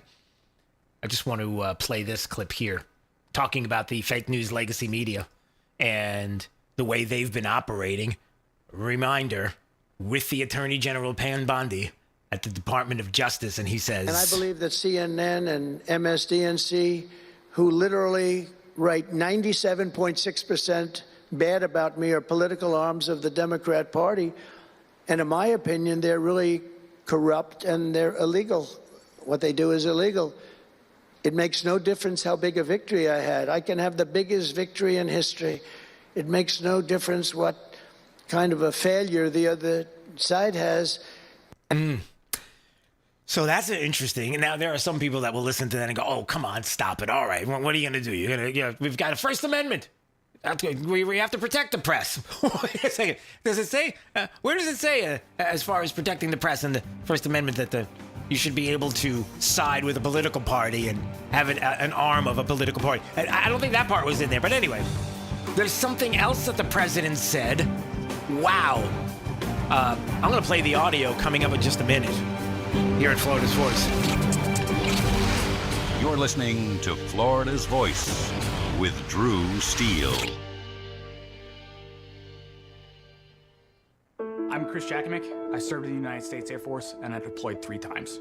Being a veteran, it's interwoven into your DNA, is really the absence of the connection and the purpose that can really drive a lot of veterans to some negative thoughts. For those who are in a suicidal crisis, the window of time to save somebody's life is very short. Our duty is to protect ourselves and protect our families, and one way you can do that is store your weapons safely. Store all your guns securely. Help stop suicide. Brought to you by End Family Fire and the Ad Council. Hey, it's Drew Steele, and you probably know this. I've had a music career, an EMI published songwriter in the past. I've had a top 20 Billboard hit and movie soundtracks. But I got my start right here in Southwest Florida at Soundcheck Studios with Jim Becker. I worked with Jim when he was producing big names like Castrol and Beck's Beer and other commercial clients from ABC, NBC, CBS. He's done it all. It doesn't make a difference what your musical style is. If you're talking about recording for bands or producing music, jingles, he does it all at Soundcheck Studios. Recently, he worked with RCA artist Doja Cat and also a Sony artist Flipton Arrow. A lot of great artists have made their way through Soundcheck Studios. So if you want to make your brand memorable with a jingle or maybe a commercial you want to cut, or maybe it's a band, give Soundcheck Studios a call today. 239-340-0515. That's 239-340-0515 for Soundcheck Studios. What I know about courage, I learned from my adoptive mom. She said sometimes you just gotta hold on and know we'll get through this. Mom, we are so high up. Hold my hand. No, you hold my hand. Here we go. Learn about adopting a teen from foster care. You can't imagine the reward. Visit adoptuskids.org to find out more. I learned patience from my adoptive dad. All he had to say was, Hey, you got this. Just breathe. Hey, we're pretty good. Yeah. Might have to start a band. I got it. Learn about adopting a teen from foster care. You can't imagine the reward. Visit adoptuskids.org to find out more. This message is brought to you by Adopt US Kids, the U.S. Department of Health and Human Services, and the Ad Council. Radical anti-hunting forces are working to ban fishing and hunting across the country. These extreme attacks on our heritage must be met. Thankfully, the International Order of T. Roosevelt is fighting back as the nation's premier organization defending our rights to fish and hunt. This April, you can step into the arena with us and join our fight in Naples, Florida. Join us at the historic Ritz-Carlton Tiburon and hear from world-class speakers including Tucker Carlson. The annual event is the best place for conservationists, anglers, hunters, and all those who want to protect the outdoors to come together, build strategies to protect our rights, and expand opportunities in the future for generations to come. Visit IOTR.org to learn more about our organization and to sign up to see Tucker in April. Visit IOTR.org to learn more about our organization and to sign up to see Tucker in April. You don't want to miss this event. Hi, I'm Ryan Blaney, a third-generation race car driver, and we dedicate a lot of our time to going as fast as possible. My grandpa Lou is the reason why my dad and I started racing, and I'm really proud to follow in his tracks. But when my grandpa was diagnosed with Alzheimer's, it was a very unexpected bump in the road for us. I've learned a lot on this journey with my grandpa Lou, and the memories of my grandpa will always be with me. And in our family, we're used to getting involved, and I encourage you to do the same, especially when it comes to caring for your loved ones. When I think about Alzheimer's and the impact it had on my family, I recognize that losing a race isn't such a bad day after all. It's important to notice if older family members are acting differently, experiencing problems with their memory, or having trouble with routine tasks. Talking about Alzheimer's can be really tough, but if you notice something, have a conversation with your loved one. Encourage them to see a doctor or offer to go with them. Early detection of Alzheimer's can give your family time to explore support services, make a plan for the future, and access available treatments. If you or your family are noticing changes, it could be Alzheimer's. Talk about seeing a doctor together. To some, the sound of a baby babbling doesn't mean much, but that's not true. They're testing out vowels and consonants and trying different sounds. And by 12 months, their babbling is beginning to take on meaning, especially if there's no babbling at all. Little to no babbling by 12 months or later is just one of the possible signs of autism in children. Learn more at autismspeaks.org. Hey, it's Drew Steele. Look, are you still playing defense with your money? It's time to shift gears and seize the fresh opportunities this new pro-business environment has to offer. That's exactly what certified financial planner professional Alfie Townsend and the team at Advantage Retirement Group do for high net worth investors like you, helping you go on the offense with advanced tax strategies, thoughtful risk management, and forward-thinking financial planning. Imagine enjoying the retirement lifestyle you've worked so hard to achieve, all while staying one step ahead, and in a changing world, you've got to do it. Alfie and his team design personalized strategies to strengthen your financial foundation so you can focus on living life on your terms. Ready to find out more? Text VISIT to 239-747-7470. Again, you can call or text 239-747-7470. Schedule your one-on-one consultation today and see how a proactive approach can help you thrive no matter what the market does next. Don't wait. Call or text VISIT to 239-747-7470 right now.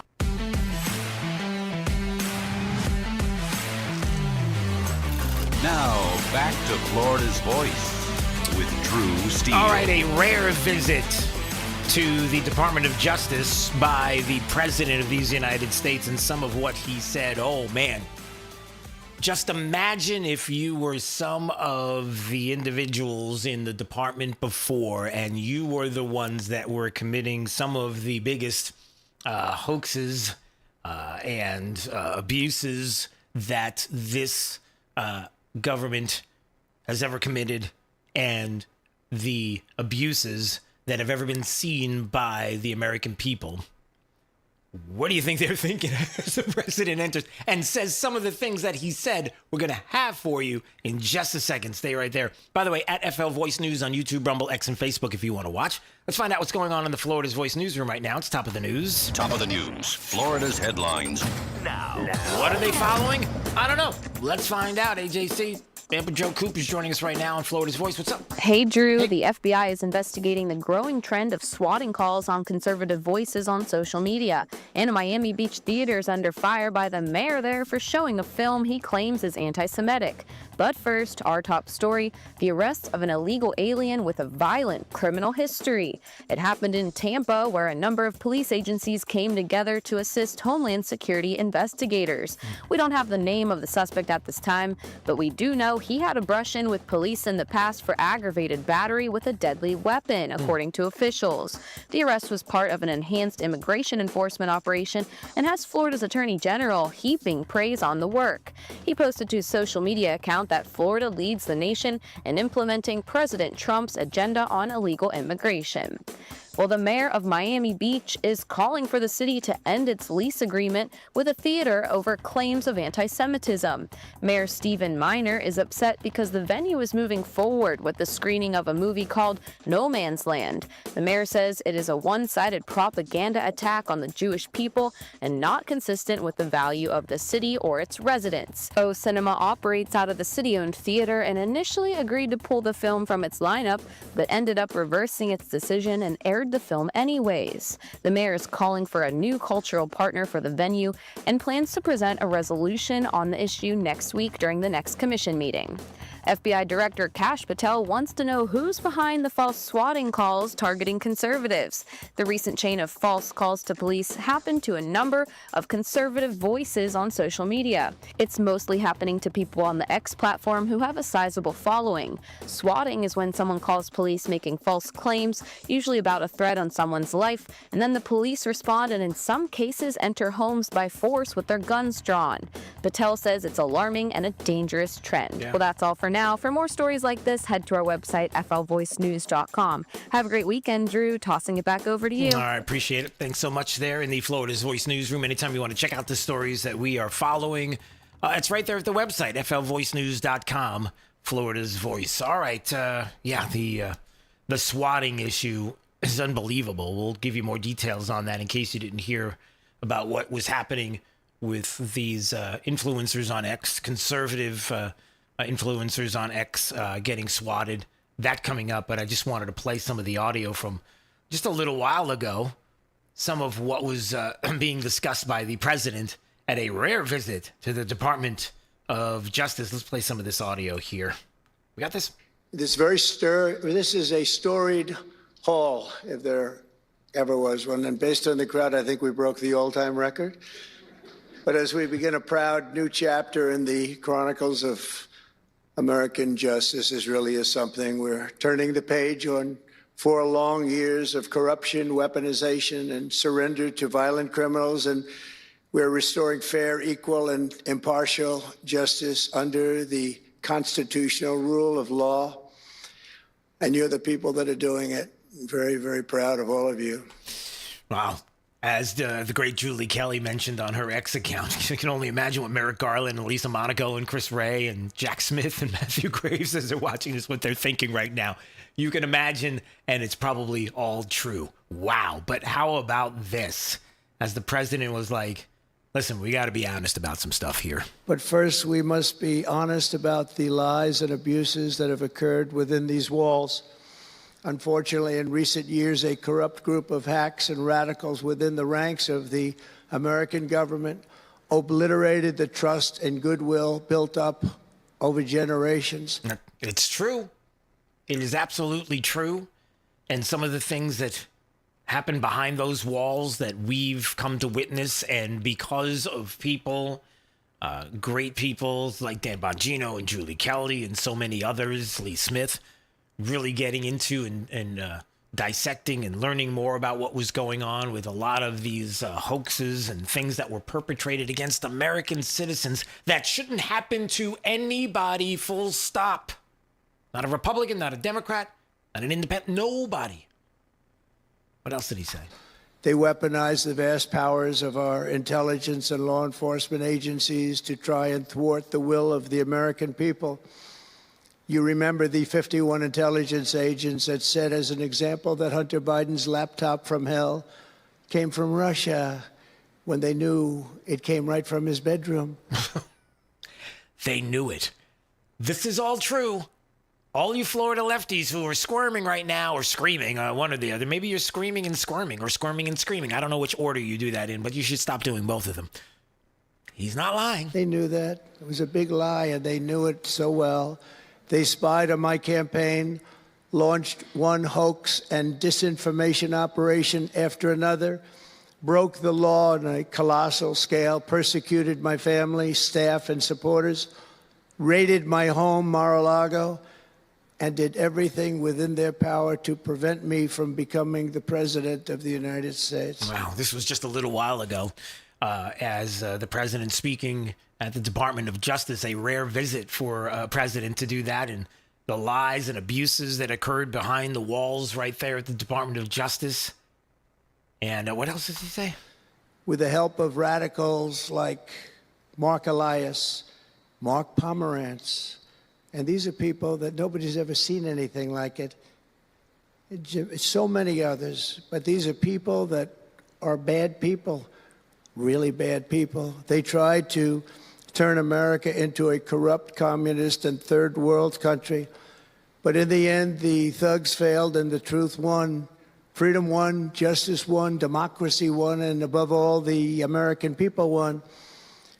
There could be no more heinous betrayal of American values than to use the law to terrorize the innocent and reward the wicked.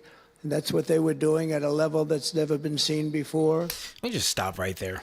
I'm gonna move on because there's more audio, and next hour we'll have more because as the president is talking about this at the Department of Justice, it's important that people realize that all of the things that he's talking about are true, backed up by evidence, not hearsay, not I heard somebody in Congress who said that so-and-so, the Republicans are racist and a misogynist and...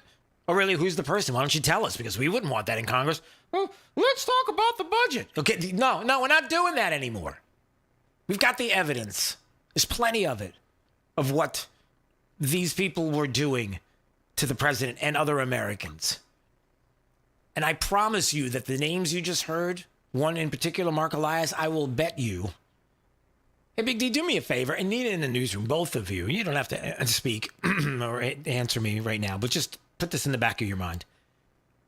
I'm going to make a prediction that Mark Elias will be on CNN, MSNBC. He'll be on one of the media outlets to respond to what the president said and lie out of his teeth about what the president's talking about. I have no idea. I promise you. So keep an eye on that. And then let me know, even if it's later today or if it's on Monday morning, whatever it is, over the weekend, you let me know. Quickly shoot me over a message because I'm predicting that now that it's going to happen. All right, so we'll have more audio coming up from the president in just a little bit. All right, what else is going on here at Florida's Voice? Hey, I wanted to talk about this because I find this story to be interesting. This is one of those segments where I enjoy bringing in Big D, my ombudsman. He's kind of like the spokesperson for the audience. And I just want to make sure that as I'm reading this article from the Tampa Bay Times, that I'm following along properly and the things that are going on through my head translate to what you might be hearing as well. And so that's why I bring Big D into this in just a second. So D, get ready. All right. This conversation is about a column that was written, an opinion piece. Why won't Publix put a Canadian flag on a cake? The curious case of a missing maple leaf highlights a rift in Canada-Florida relations. Now, that's pretty clicky. Big D, would you say that's kind of, like, if you're thinking clickbaity, that's kind of clicky? Like, Publix is I would agree. All right? Publix is not going to allow a Canadian flag on a cake? Huh. Let's read a little bit and find out if we got some facts here. Here we go.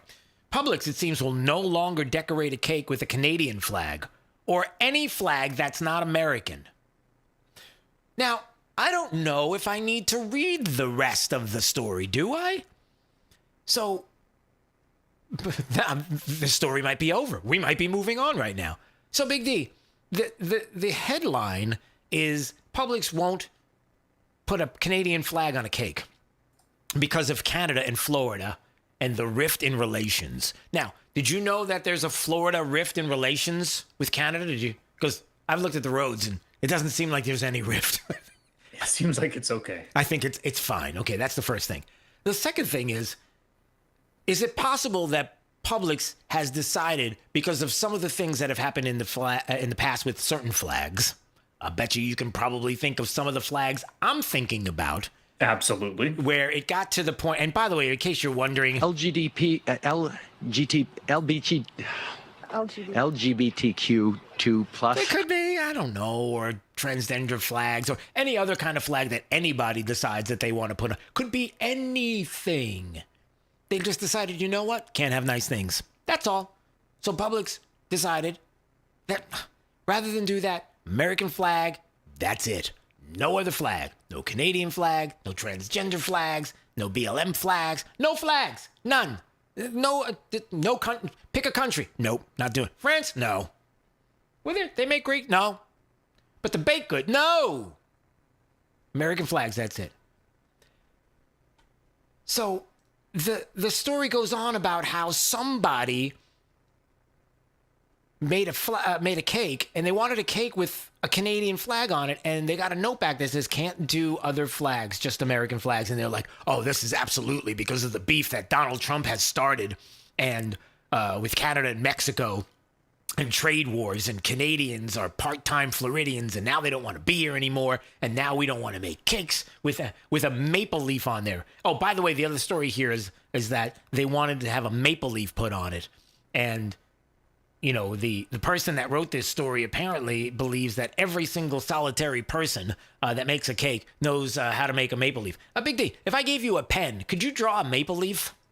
I could sure try. Okay, I don't know where to start. Seriously, like I don't know what the maple leaf looks like. I mean, I could Google it and then see it and then trace it, but otherwise I wouldn't know. So this person is making the suggestion that, look, everybody has a skill level and they should be able to do this, but they just don't want to because Canada. No. Not because Canada, not because Trump. To stop it. And the whole thing goes on and on to talk. I think it's frustrating because there's no reason for this. There's no reason to try to make something out of something that doesn't exist because you want to, I don't know, give your opinion on politically what something that frustrates you, and so you found an in. When this really might not be an in. Publix doesn't decorate cakes with any other flag except the American flag. Full stop. Well, I want a Canadian. We don't do that. What don't you get? Oh, I got to write a story. No, you really don't have to write a story on this. You don't. It's just not happening. So it's kind of, it feels to me as if there are people in the state of Florida who are looking at any single opportunity that they can find to kind of jab and poke at the president, at the president's policies, at what you voted for as a Floridian, what you voted for as an American citizen, because they just don't want it. They're just not happy, and they've got to find some way. That's what it feels like to me. Now, I can be completely wrong, but I don't think I am. Just, doctor, it hurts when I do that. Don't do that! You're listening to Florida's Voice with Drew Steele.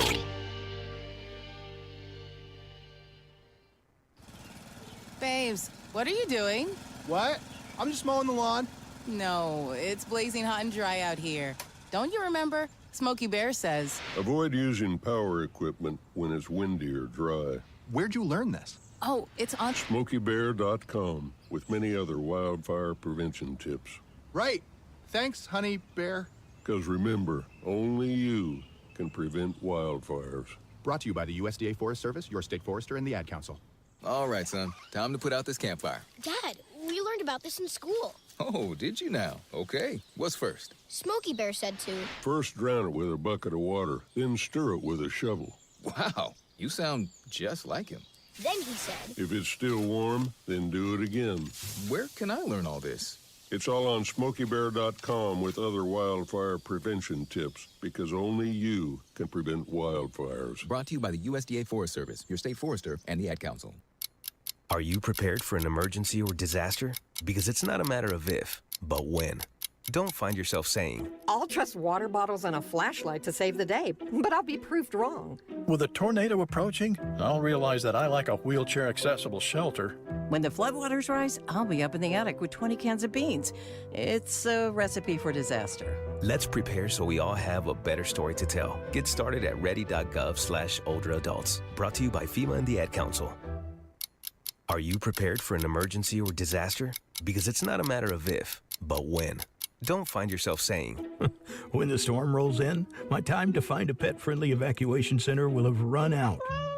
The scorching heat wave will leave me powerless to cool my insulin. I'll face a hurricane without meds. Now that's a tough pill to swallow. let's prepare so we all have a better story to tell. Get started at ready.gov/older adults. Brought to you by FEMA and the Ad Council. Hey, it's Drew Steele. Look, if you're looking to take advantage of today's pro-business environment and strengthen your financial future, certified financial planner professional Alfie Townsend and his team at Advantage Retirement Group have got you covered. They specialize in advanced tax strategies, risk management, and retirement planning, all aimed at helping high net worth investors like you thrive. Now, Alfie wants to share those insights with you with his book, Keeping You on the Retirement Fairway. It's packed with practical tips and forward-thinking strategies to help you make the most out of your hard-earned wealth. Ready to get your free copy? Text BOOK to 239-747-7470. That's 239-747-7470. Don't wait. Learn how to capitalize on that pro-business opportunities that are out there right now and secure the confident retirement you deserve. Once again, text BOOK to 239-747-7470 right now, and let Alfie Townsend and Advantage Retirement Group help guide you toward a stronger, more confident financial future. We're with Bridget, whose husband won't be home for months, and whose daughter is due any day. We're with Mike, who's leaving home to protect his family and yours. We're with all service members and their families who need community, connection, and maybe a bit of magic. Are you with them? Learn more at uso.org today. We're with Liam after his 4th military move, when being new is starting to get old. We're with Tara during the holidays, when she misses home the most. We're with all service members and their families who need connection, comfort, and a home away from home. Are you with them? Learn more at uso.org today.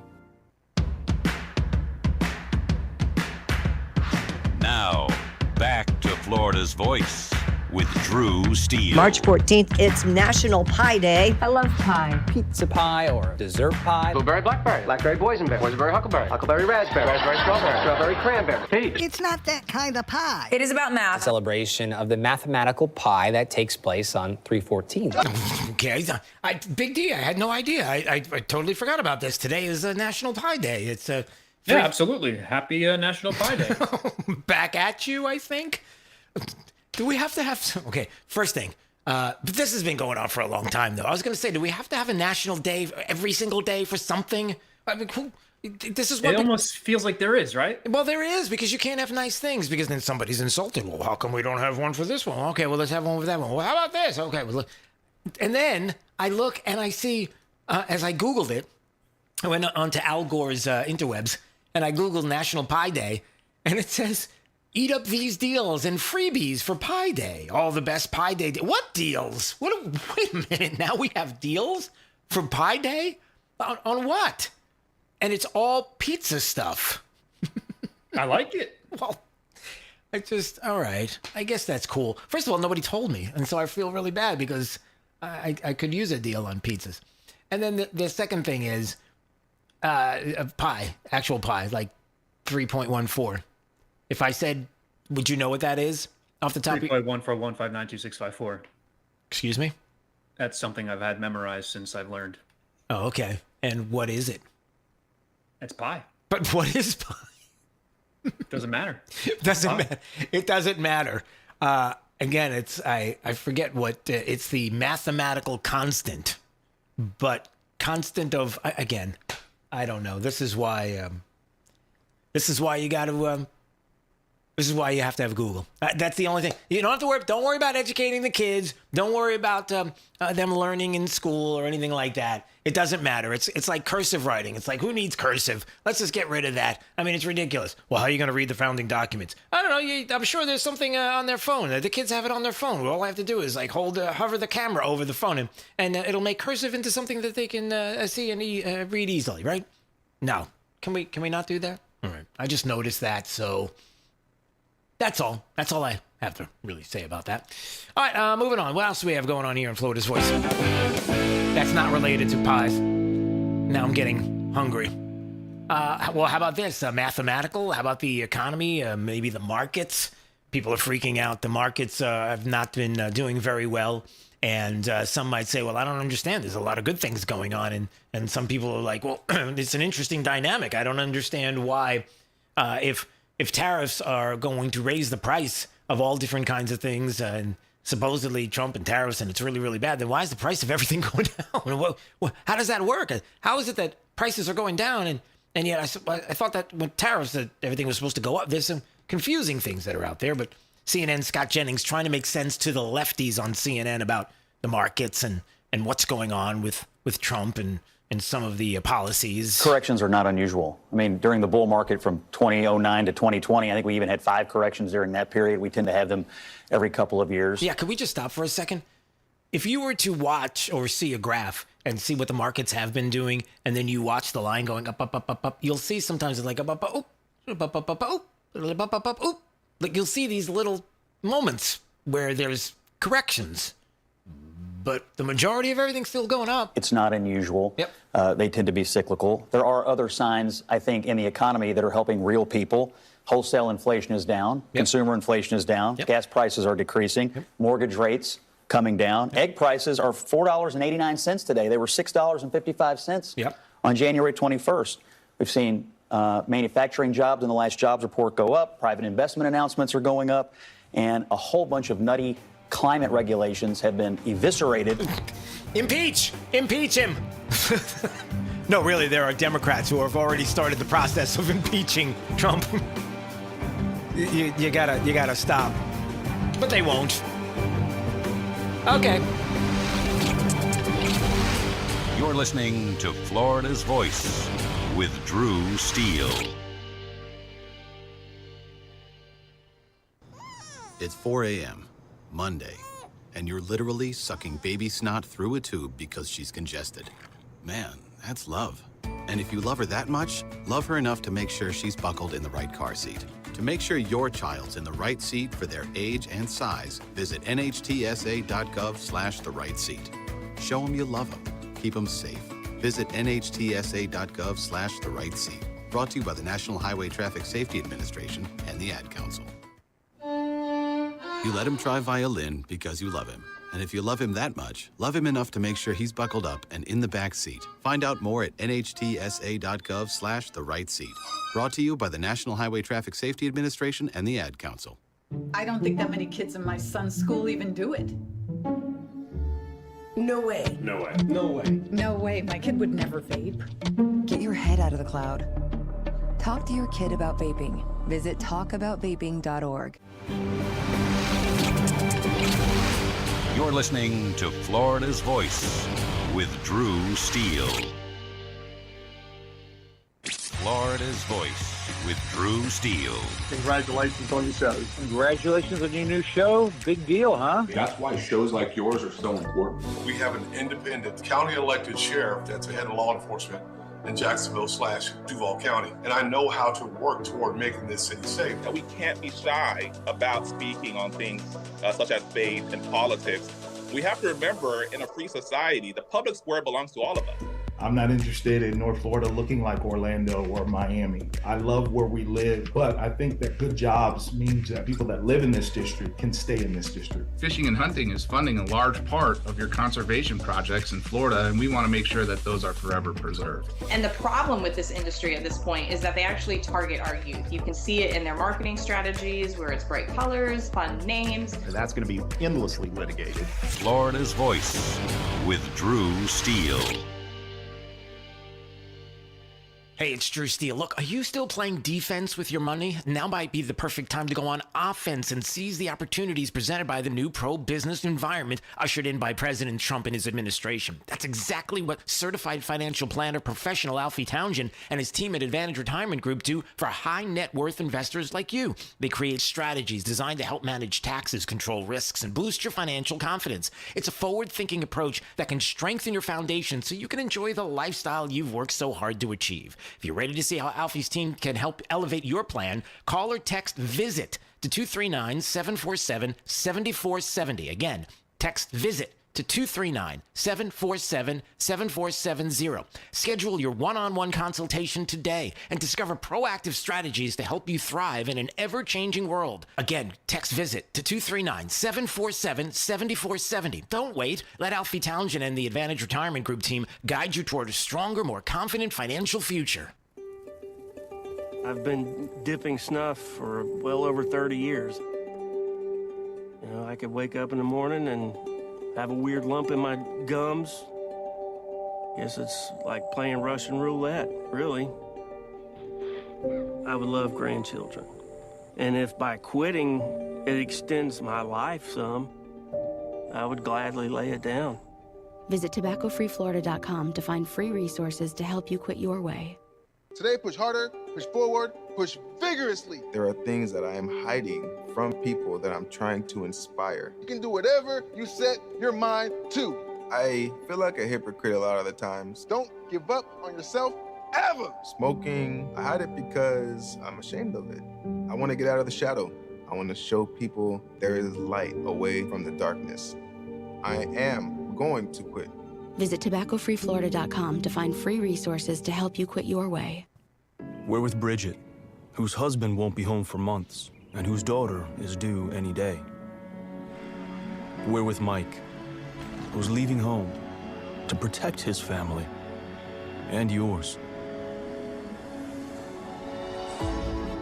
We're with all service members and their families who need community, connection, and maybe a bit of magic. Are you with them? Learn more at USO.org today. We're with Liam after his 4th military move. When being new is starting to get old. We're with Tara during the holidays when she misses home the most. We're with all service members and their families who need connection, comfort, and a home away from home. Are you with them? Learn more at USO.org today. Hey, it's Drew Steele, and you know I love the Floor Meisters in Naples. Locally family-owned business, 3 generations of Meisters. Listen, what are you looking for? Carpet, tile, hardwood, Core-Tech? Maybe that's what you're looking for. And why don't we talk to TJ Meister right now of the Floor Meisters and find out what's going on with Core-Tech. What's up, TJ? Well, we're just keeping up with the demand for Core-Tech. Just had to order a truck and bring it in from the West Coast of the United States to keep up with all the needs and wants of the people of Southwest Florida. Somebody doesn't have it, give me a call. I probably do. I tell you, I love my Core-Tech floor. People love it. What is it about it that makes it so awesome? Well, it's waterproof, kid-proof, pet-proof. So if you got a pool, no problem. If you got a dog, no problem. If you got a husband that spills, no problem. Floor Meisters, that's who I trust, and you should as well. 6281 Naples Boulevard in Naples. 239-596-4964 for the Floor Meisters. What I know about courage, I learned from my adoptive mom. She said sometimes you just gotta hold on and know we'll get through this. Mom, we are so high up. Hold my hand.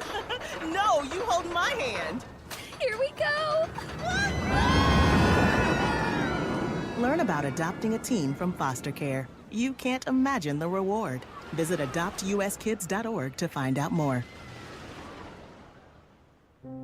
I learned patience from my adoptive dad. All he had to say was, "Hey, you got this. Just breathe." Hey, we're pretty good. Yeah. Might have to start a band. I got it. Learn about adopting a teen from foster care. You can't imagine the reward. Visit adoptuskids.org to find out more. This message is brought to you by Adopt US Kids, the U.S. Department of Health and Human Services, and the Ad Council. Thank you for waking us all up out here. For all you do. And thank you for giving us a voice. For being out there helping keep the constitutional republic. I want to thank you for your support for the veterans and the military. Educating us. Standing up for conservatism. Giving us the truth. Florida's Voice with Drew Steele. Well, hey, everybody. A Friday Hallelujah to you. It's great to see you. You're looking fantastic. My name is Drew Steele. Big D's on the other side of the glass. You got Nina in the breaking news room and you hanging out with us at FL Voice News on YouTube, Rumble, X, and Facebook. Some breaking news. No, some real breaking news. It looks like the GOP Trump spending bill receives the necessary 60 votes in the Senate to move forward. How about that? I'm sure to the dismay of some. And we'll get to that in just a second. So that's out there. Also, some news that's breaking with Kash Patel and keeping some of his promises and with regard to going after those who have committed crimes, for those that, let's just say, are swatting certain individuals. Even here in the state of Florida, we got some big problems here with the swatting incidents, and we'll explain what that is and what has happened, what's transpired just in the past few minutes. We're going to get to all of that. First of all, Big D, happy Friday to you. Happy Friday, hallelujah. I hope you're doing well there on the other side of the glass. I know you've been busy, so good to see you. Yeah, busy, but I like busy. Busy's good. Busy is very good, and Nina's keeping me busy with all the breaking news. So like we said, the spending bill received the necessary 60 votes in the Senate to move forward. And I love this. This came out yesterday. I think it was this morning, actually, where the House Minority Leader, Hakeem Jeffries, was on with MSNBC. And of course, you know, they're going to demagogue about the spending, the bill and all that is in it, and what has been happening with the spending bill. And so I love that off script, Hakeem Jeffries was asked a question of one of the hosts there at MSNBC. I forget his name. But listen to this. You ready? Because he's having trouble with a prosthetic leg or a prosthetic arm. Talking about, of course, there's going to be all kinds of cuts to all different places in the bureaucracy, and veterans are going to be affected. So that's the whole MO here, is that Trump's cutting. There's not going to be the spending that's needed to do, I don't know, fill in the blank. And this is what he was asking of Hakeem Jeffries. Because he's having trouble with a prosthetic leg or a prosthetic arm, or with Agent Orange or Burn syndrome. What would happen to those individuals specifically under the passage of the Republican bill? This is real time. Listen. As he's staring at the camera. Hello? Looks like we've lost. I think we've lost the Hakeem Jeffries. Oh, we lost Hakeem Jeffries. It's almost. I mean, it seems as if Hakeem Jeffries was asked a question that he couldn't answer and didn't want to be embarrassed, and so made it seem like the camera disconnected and he couldn't hear, and so we lost connect. Now. No, it was legitimately, it was a connection lost. That's what it was. It wasn't the fact that there was an off-script question that was asked and he didn't know how to answer it, because there really is no answer to it, because of course the Democrats lie. That's what they do. It's part of the MO. And yeah, so there's that. All right, what else do we have going? So just a little while ago, as we played some of the audio of the president making this appearance at the Department of Justice. It's not typical that the president would visit.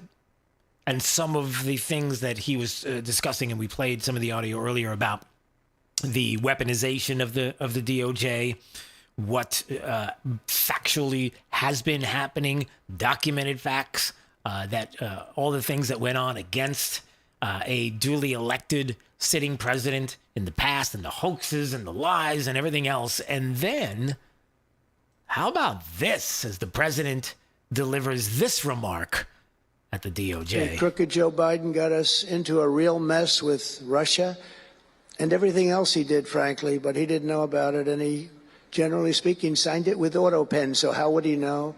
That auto pen is a big deal. I don't know. You know, they're having who's doing this? So when my people come up, Will and all of the people, Steve, they come up and, sir, this is an executive order. They explain it to me, and 90% of the time I sign it. 99% of the time I say do it, but they come up and I sign it.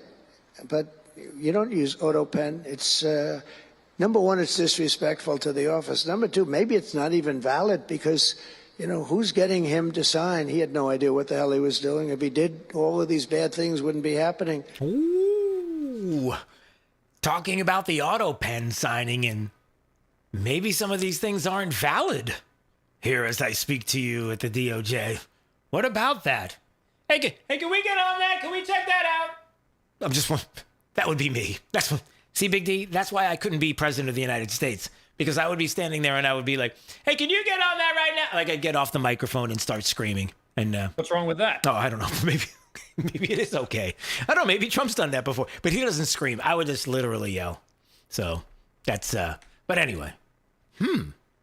So it was recently discovered and talked about Joe Biden on vacation at the Virgin Islands. At the same time, he supposedly signed 6 pardons for criminals while documented being signed in D.C. How does that work? Like, did that happen? So wait a minute. Are some of these pardons not legit? How about some other things maybe that are not legit? I don't know. Not a joke. It's not a joke. It's very serious. So some interesting things that were brought up by the president today, and we'll have some more audio coming up on that. So we have the GOP Trump spending bill receiving the necessary 60 votes in the Senate to move forward, so we avert a shutdown, the Schumer shutdown that apparently is not going to happen. Some people not very pleased about that. Nancy Pelosi being one of them, right, Nancy? To achieve a future full of justice. That's right. We want to achieve a future, whatever she just said. So there's that. High-level FBI officials just visited my father's house, launching an investigation into the swatting incident. That's Nick Sorter, one of the influencers on X, conservatives who were swatted. And this story is a pretty big deal, as we talked about it earlier. Sean Farash, the talk show host and the one who impersonates Trump, does a really great job. Cat Turd, as he's known on X. Nick Sorter, Benny Johnson, so many that were swatted. When somebody calls police, makes a false claim, usually about a threat to somebody's life in that home, and the armed police show up. Sometimes they enter the home by force. They have their guns drawn. I mean, it's horrible, the swatting incidences. And so now we come to find out that it looks as if high-level FBI officials are checking all of this out, visiting the homes of those conservatives who got swatted by left-wingers. And this is Kash Patel, new leadership. That's what you do. Give it to me. Go ahead. Yep, that's true. So there's that. And the swatting leads to the questions about Tesla and Elon Musk.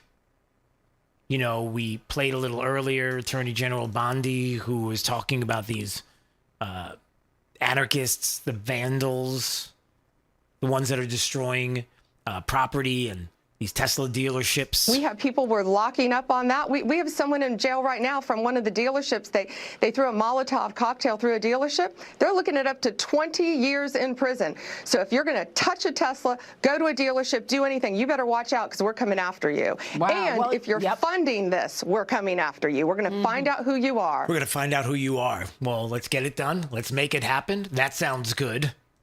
All because of what? Are you telling me that this is all because there are people in this country who do not want Elon Musk, Donald Trump, this administration looking into the waste, fraud, and abuse across different bureaucracies, USAID, NGOs? We come to find out just a little earlier today that there's going to be reform at the Postal Service. They're working with DOJ to trim some of the fat. There might be some cuts of 10,000 employees. Exactly. The worry that there are going to be people in the federal government that their jobs are going to be gone because they shouldn't have had the job to begin with. Can I say that again? You know, part of the waste, fraud, and abuse is not just the reality of the kickbacks and the things that the Democrats were doing and the discovery of said things that benefited them, the concerns about Act Blue and where a lot of these monies were being funneled through to come back to Democrats, to come back to go after you as a conservative, a Republican, an American citizen.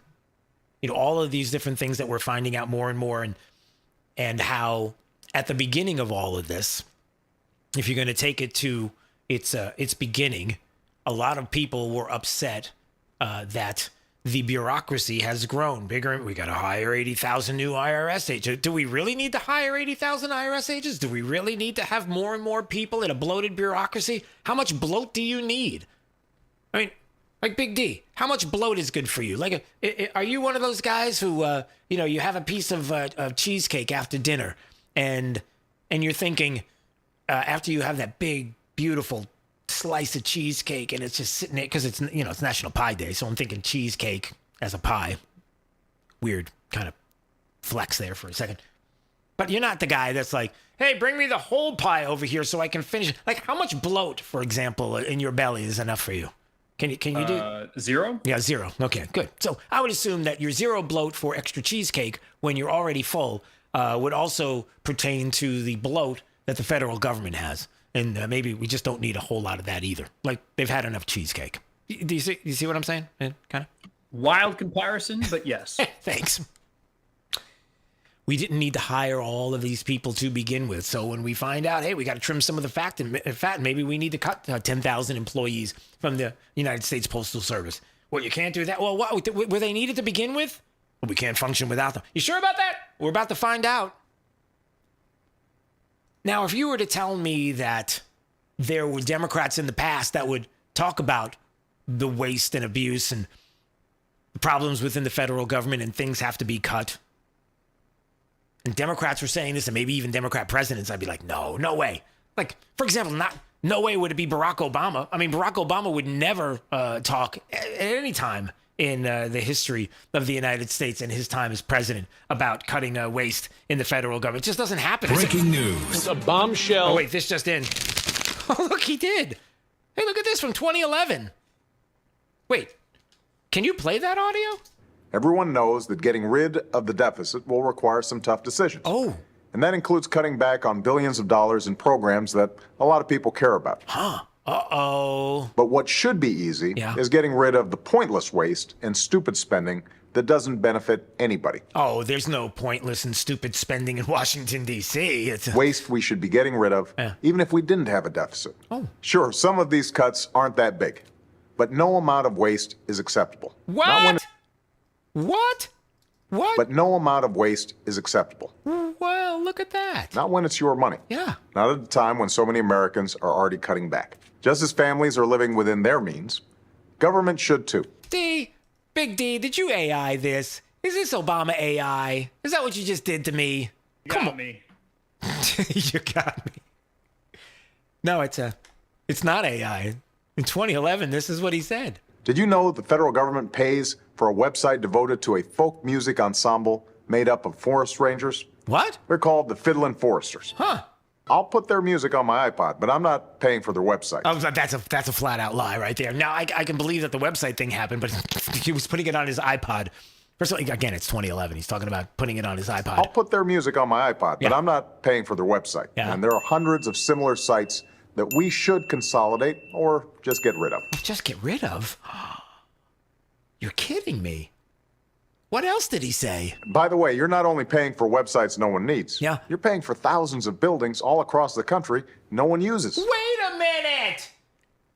a minute. That's from 2011. Hold on. I think Donald Trump, as president of the United States, hey, Big D, hasn't this administration been talking about empty buildings? I mean, due to COVID and people not going back to work, but aren't there a lot of empty buildings now?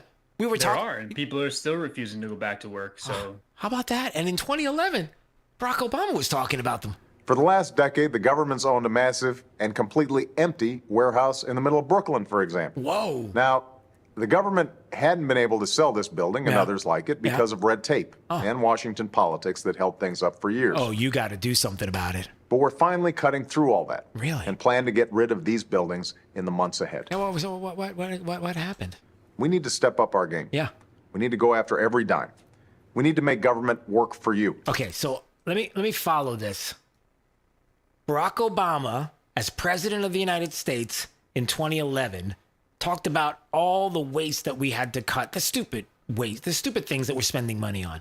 Just dumb, stupid things. I mean, he used that word, stupid. Okay? And back then he knew that there were things that had to happen as a big, as a lefty, not left enough for today's Democrat Party. Believe that.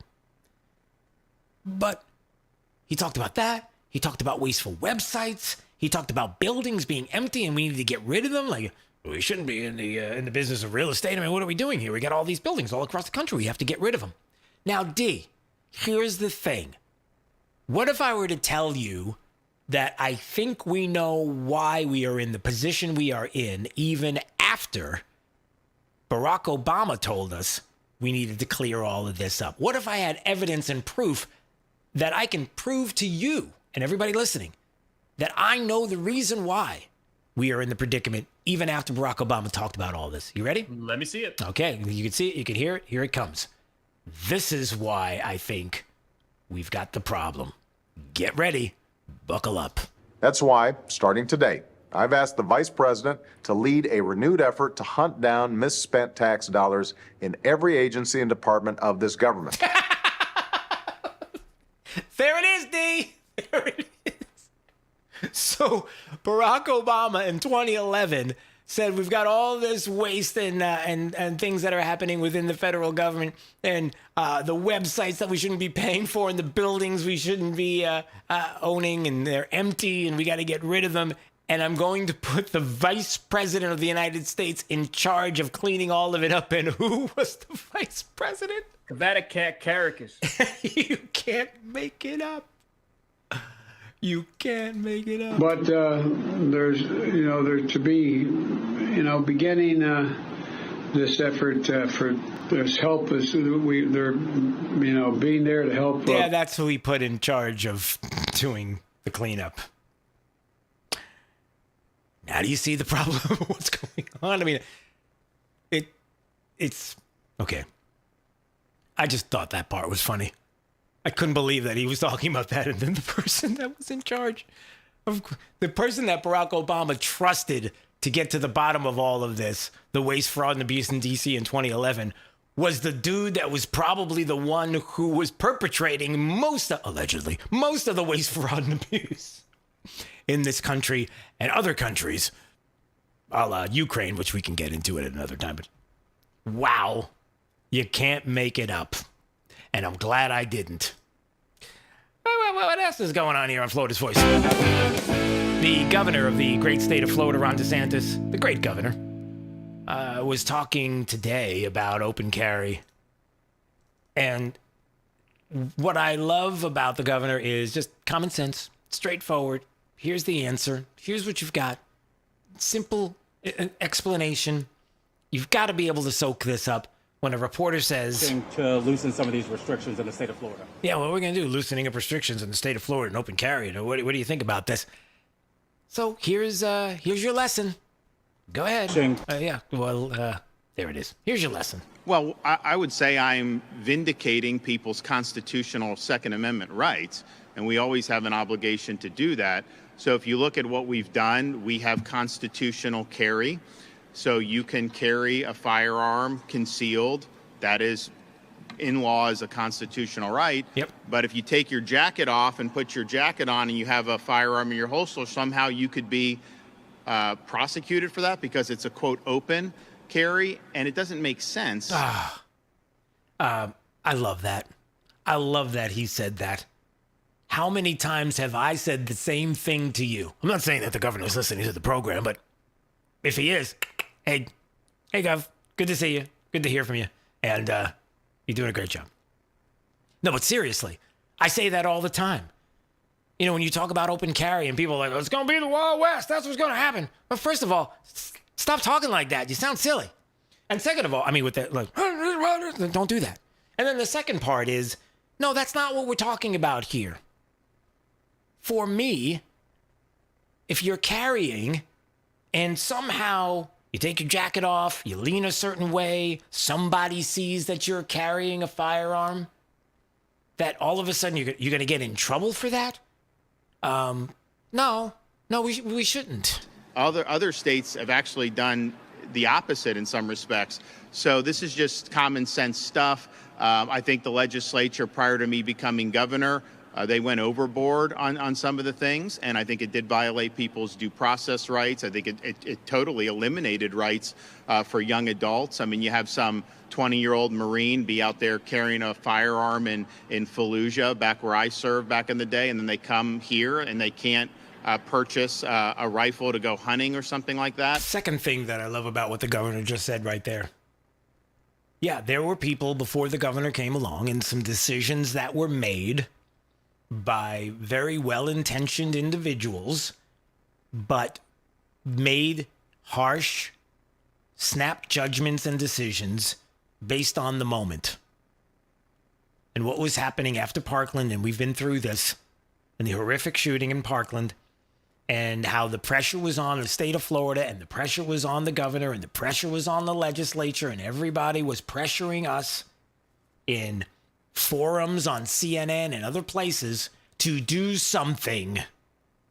And some things were done and probably shouldn't have been done to the detriment of those who believe in the Constitution. And I would agree with that is, to me, a concern. And again, there's an opportunity to fix it.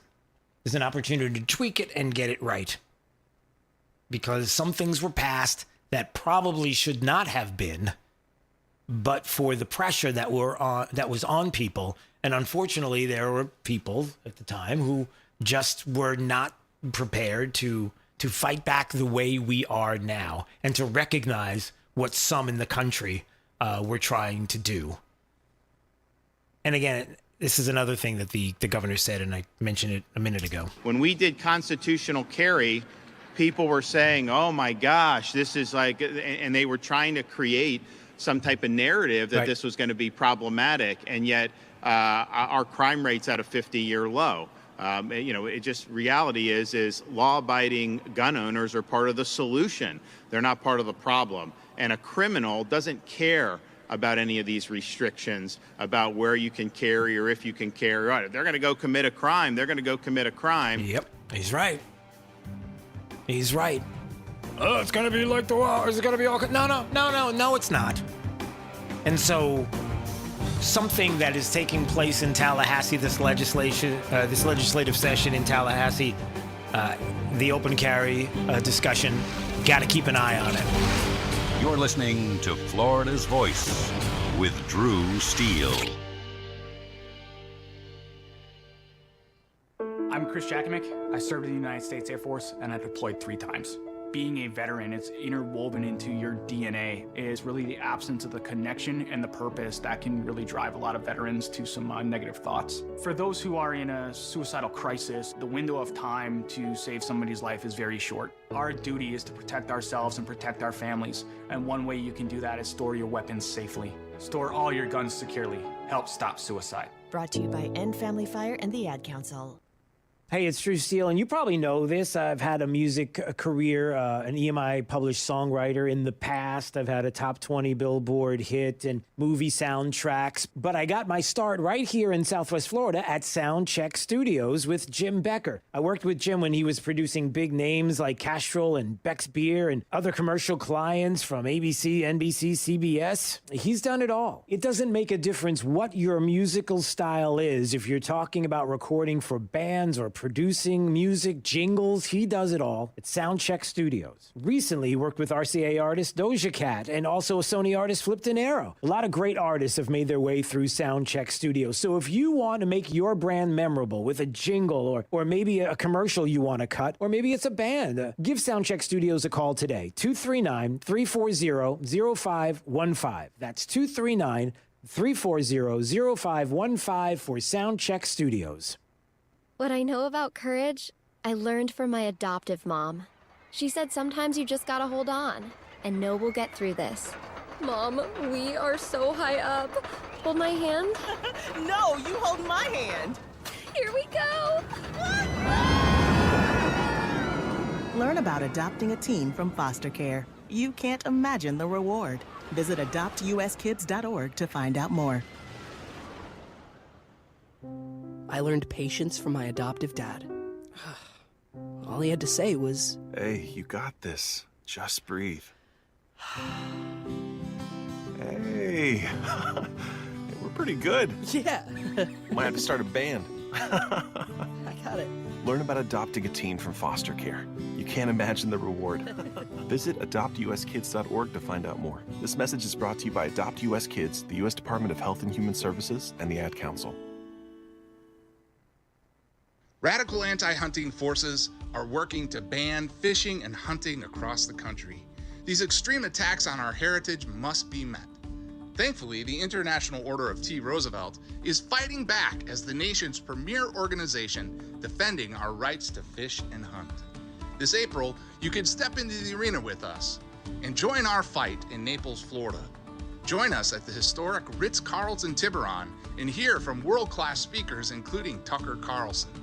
The annual event is the best place for conservationists, anglers, hunters, and all those who want to protect the outdoors to come together, build strategies to protect our rights, and expand opportunities in the future for generations to come. Visit IOTR.org to learn more about our organization and to sign up to see Tucker in April. Visit IOTR.org to learn more about our organization and to sign up to see Tucker in April. You don't want to miss this event. Hi, I'm Ryan Blaney, a third-generation race car driver, and we dedicate a lot of our time to going as fast as possible. My grandpa Lou is the reason why my dad and I started racing, and I'm really proud to follow in his tracks. But when my grandpa was diagnosed with Alzheimer's, it was a very unexpected bump in the road for us. I've learned a lot on this journey with my grandpa Lou, and the memories of my grandpa will always be with me. And in our family, we're used to getting involved, and I encourage you to do the same, especially when it comes to caring for your loved ones. When I think about Alzheimer's and the impact it had on my family, I recognize that losing a race isn't such a bad day after all. It's important to notice if older family members are acting differently, experiencing problems with their memory, or having trouble with routine tasks. Talking about Alzheimer's can be really tough, but if you notice something, have a conversation with your loved one. Encourage them to see a doctor or offer to go with them. Early detection of Alzheimer's can give your family time to explore support services, make a plan for the future, and access available treatments. If you or your family are noticing changes, it could be Alzheimer's. Talk about seeing a doctor together. To some, the sound of a baby babbling doesn't mean much, but that's not true. They're testing out vowels and consonants and trying different sounds. And by 12 months, their babbling is beginning to take on meaning, especially if there's no babbling at all. Little to no babbling by 12 months or later is just one of the possible signs of autism in children. Learn more at autismspeaks.org. Hey, it's Drew Steele. Look, are you still playing defense with your money? It's time to shift gears and seize the fresh opportunities this new pro-business environment has to offer. That's exactly what certified financial planner professional Alfie Townsend and the team at Advantage Retirement Group do for high net worth investors like you, helping you go on the offense with advanced tax strategies, thoughtful risk management, and forward-thinking financial planning. Imagine enjoying the retirement lifestyle you've worked so hard to achieve, all while staying one step ahead, and in a changing world, you've got to do it. Alfie and his team design personalized strategies to strengthen your financial foundation so you can focus on living life on your terms. Ready to find out more? Text VISIT to 239-747-7470. Again, you can call or text 239-747-7470. Schedule your one-on-one consultation today and see how a proactive approach can help you thrive no matter what the market does next. Don't wait. Call or text VISIT to 239-747-7470 right now.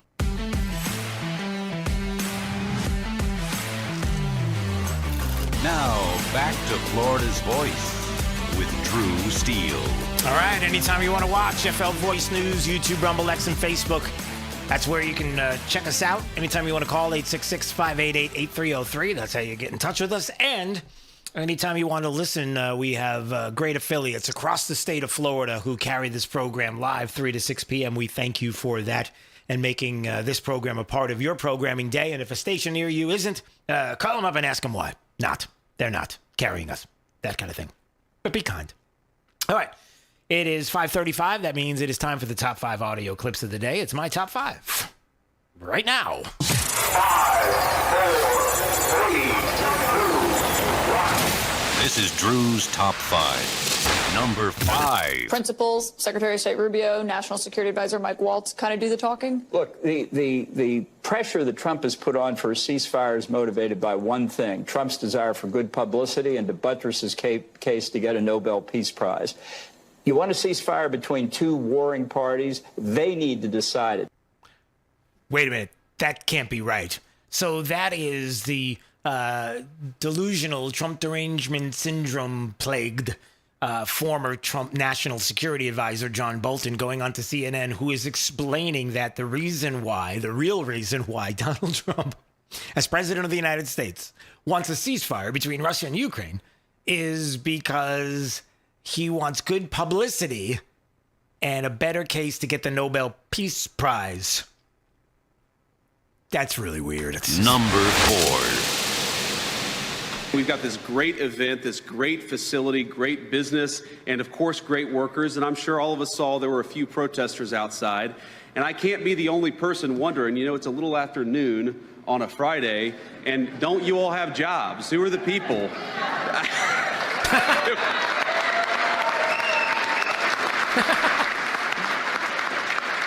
And I think that's one of the reasons why we've got to rebuild American manufacturing and support great companies like Vantage Plastics, because we want those people to get off the streets and back to work. It'd be good for them, and it'd be good for everybody else, too.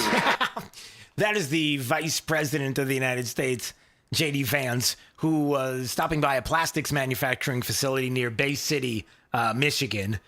His first official visit in Michigan since the election.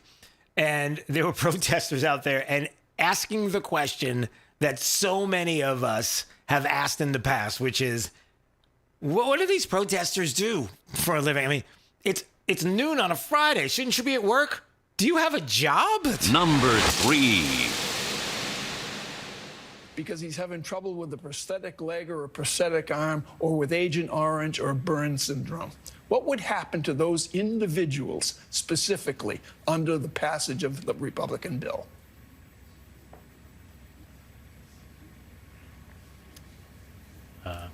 Hello?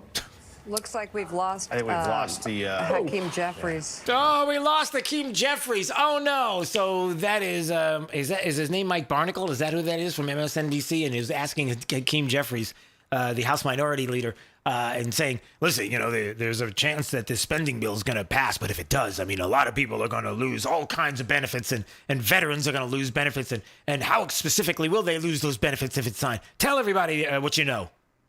You hear a silence like he doesn't know, almost as if you asked him a question he couldn't answer, because there is no answer. Then it wasn't on the script. Number 2.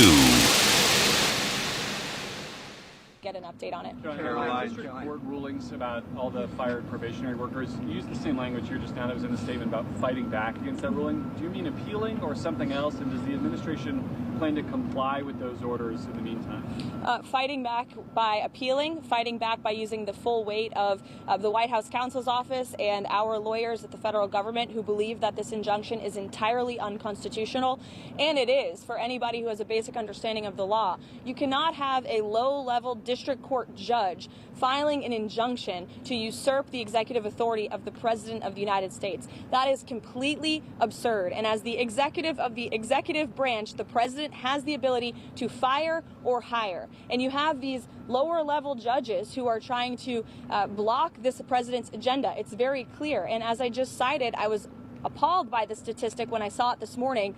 In 1 month, in February, there have been 15 injunctions of this administration in our agenda. In 3 years under the Biden administration, there were 14 injunctions. Wow. So that is the White House press secretary, Caroline Leavitt, who was doing an impromptu presser right there at the White House. And when asked about the administration, if they're going to comply with court orders on the fired federal workers, she's like, what are you talking about? You can't have a low-level district judge be like, You can't do that. No, he can. He's the executive of the executive branch. He can do that. Number 1. The crooked Joe Biden got us into a real mess with Russia and everything else he did, frankly, but he didn't know about it, and he, generally speaking, signed it with auto pen. So how would he know? That auto pen is a big deal. I don't know. You know, they're having who's doing this? So when my people come up, Will and all of the people, Steve, they come up and, sir, this is an executive order. They explain it to me, and 90% of the time I sign it. 99% of the time I say do it. But they come up and I sign it. But you don't use auto pen. It's number one, it's disrespectful to the office. Number two, maybe it's not even valid. So that is the president of the United States who paid a visit to Pam Bondi, the Attorney General, and the Department of Justice. And from there, live today, delivering remarks, said, hey, you know what? The auto pen thing with Joe Biden, I wonder if these pardons and everything that he was signing off on, are they valid? Drew's Top 5. No, I mean, seriously, can you do that? Can we look into that? Maybe we can look into it. And some other things that the president was making mention of as well. I wanted to see if I can pull up some of the audio from that event just a little while ago. And some of what he talked about here. Let me just play this piece of audio. We're stopping the criminals pouring across our borders at record levels, and we're also stopping the massive quantities of deadly drugs. In 2023 alone, drug overdoses killed more Americans in 12 months than they did during the entire decade between 1980 and 1990. So 10 times more, but it's much higher than that. Wow. More Americans died from fentanyl last year than died in the Korean War, or the Iraq War, the Afghanistan War, all of them combined. That's why I've placed large tariffs on Mexico, Canada, and China, and they will remain in place until these deadly poisons stop pouring into our country. How about that for numbers? Have you heard those numbers before? Now do you see why there's an importance that is placed upon these tariffs on Mexico, Canada, and China if they're going to allow them these poisons to pour into the country? So a little bit of what the president said today at the Department of Justice. Yes, the issue of, for example, open borders and what the left has decided that they are comfortable with, and why they have been okay with the open borders that Joe Biden allowed to happen. And, some are saying, well, it's obvious, isn't it? I mean, they thought that all these people, and they plan that all these people will be Democrat voters. You sure about that? You sure that they're all going to be Democrat voters? Is that how that's going to work? Ultimately, I know some people, not if they're not here. Okay. The other issue is when it comes to, the pulling of the heartstrings and jobs. And the jobs that you just don't want to do. How many times have we been told that there are people here that are in this country that are doing jobs that Americans just don't want to do? They just don't want to fill. But there's another side to the jobs that Americans don't want to fill position. And Democrat Jasmine Crockett had that position. I guess she was at some event recently and was talking about this.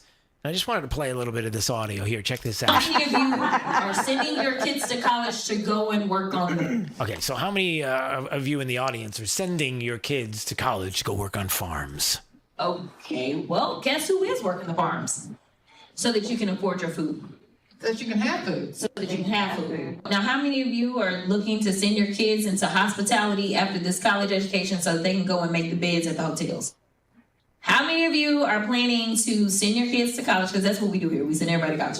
How many of you are planning to send your kids to college so that they can then go and build these houses? So the reality is that so long as we live in a capitalist society, there's always going to be someone or a group of people that will do work that some of the rest of y'all don't want to do. These are the people that are really making us great in this country. These are the people that are making us great in the country. These are the people that will do the jobs that you don't want to do. See, so she's saying, listen, how many of you are sending your kids to college to go work the farms or work at a hotel, making beds? Oh, none of you? Oh, okay. Now do you see why we need people here illegally? Like, that's Jasmine Crockett, Democrat from Texas, representative there in the House. That's her answer. That's why we need illegal. I mean, I don't have to explain this to you, do I? That's not the right answer. It's so obvious. If we need people to do work, and you're suggesting that Americans aren't going to do it, then wouldn't it make sense to make sure that we could have people to do jobs and bring people here and have a process where we can do this legally? Why do they have to be illegals doing this? If that's your claim. Like, there's no other way to... I didn't know that there is no other way to do this. Like, there are no other people across the globe that we could have come into the country except illegals to do this. We couldn't do this legally. Said nobody ever. So, and she's speaking to an audience that agrees or just doesn't know, just isn't sure. But I like the way she says it, in a capitalist society. See, she threw that in too, because, you know, capitalism's evil. I guess I'm assuming that the Democrat there, Jasmine Crockett from Texas, has been hanging out with the AOC maybe a little too long. And the lefties there, the progressives, the communists, the socialists, all the same thing on the Democrat side, that espouse all of these different ideologies that are antithetical to the Constitution, maybe have been getting to her as well. Because it's capitalism, you know, that's the problem. Okay. That's the group that says, I'll tell you what, we need to have communism in the United States. You don't understand. Americans, we do everything right. We just haven't done it. And so if Americans do it, oh, it'll be big and beautiful. It said nobody ever. I'm not suggesting that, but some on the left, I'm sure are. All right, what else do we have going on? Transition me. All right, just perusing some of the headlines, checking out some of the breaking news stories that are out right now, and you know, some of the concerns that people have had about what's going on in the state, and what we heard recently about the swatting that was going on, the alarming rise in swatting incidents targeting media figures. That is what the FBI director, Kash Patel, said today. They're aware of the dangerous trend of what's been happening, so many here in the state, that this happened to conservatives on X that happen to live in the state of Florida who have been targeted. Weaponizing law enforcement against any American is not only morally reprehensible, but also endangers lives. It's not about politics, including those of our officers. That will not be tolerated. We're fully committed to working with local law enforcement to crack down on these crimes. More updates to come. And as we told you earlier, there have been more than a few people on X in particular that have been targeted for swatting. You know, calling police, saying that there's an emergency in somebody's home. It's a false claim, usually about a threat to someone's life. Then the police show up. They're armed. They are possibly coming to the home by force because they want to stop this. And that puts the officers in danger. That puts the people in the house in danger. And why would you do this?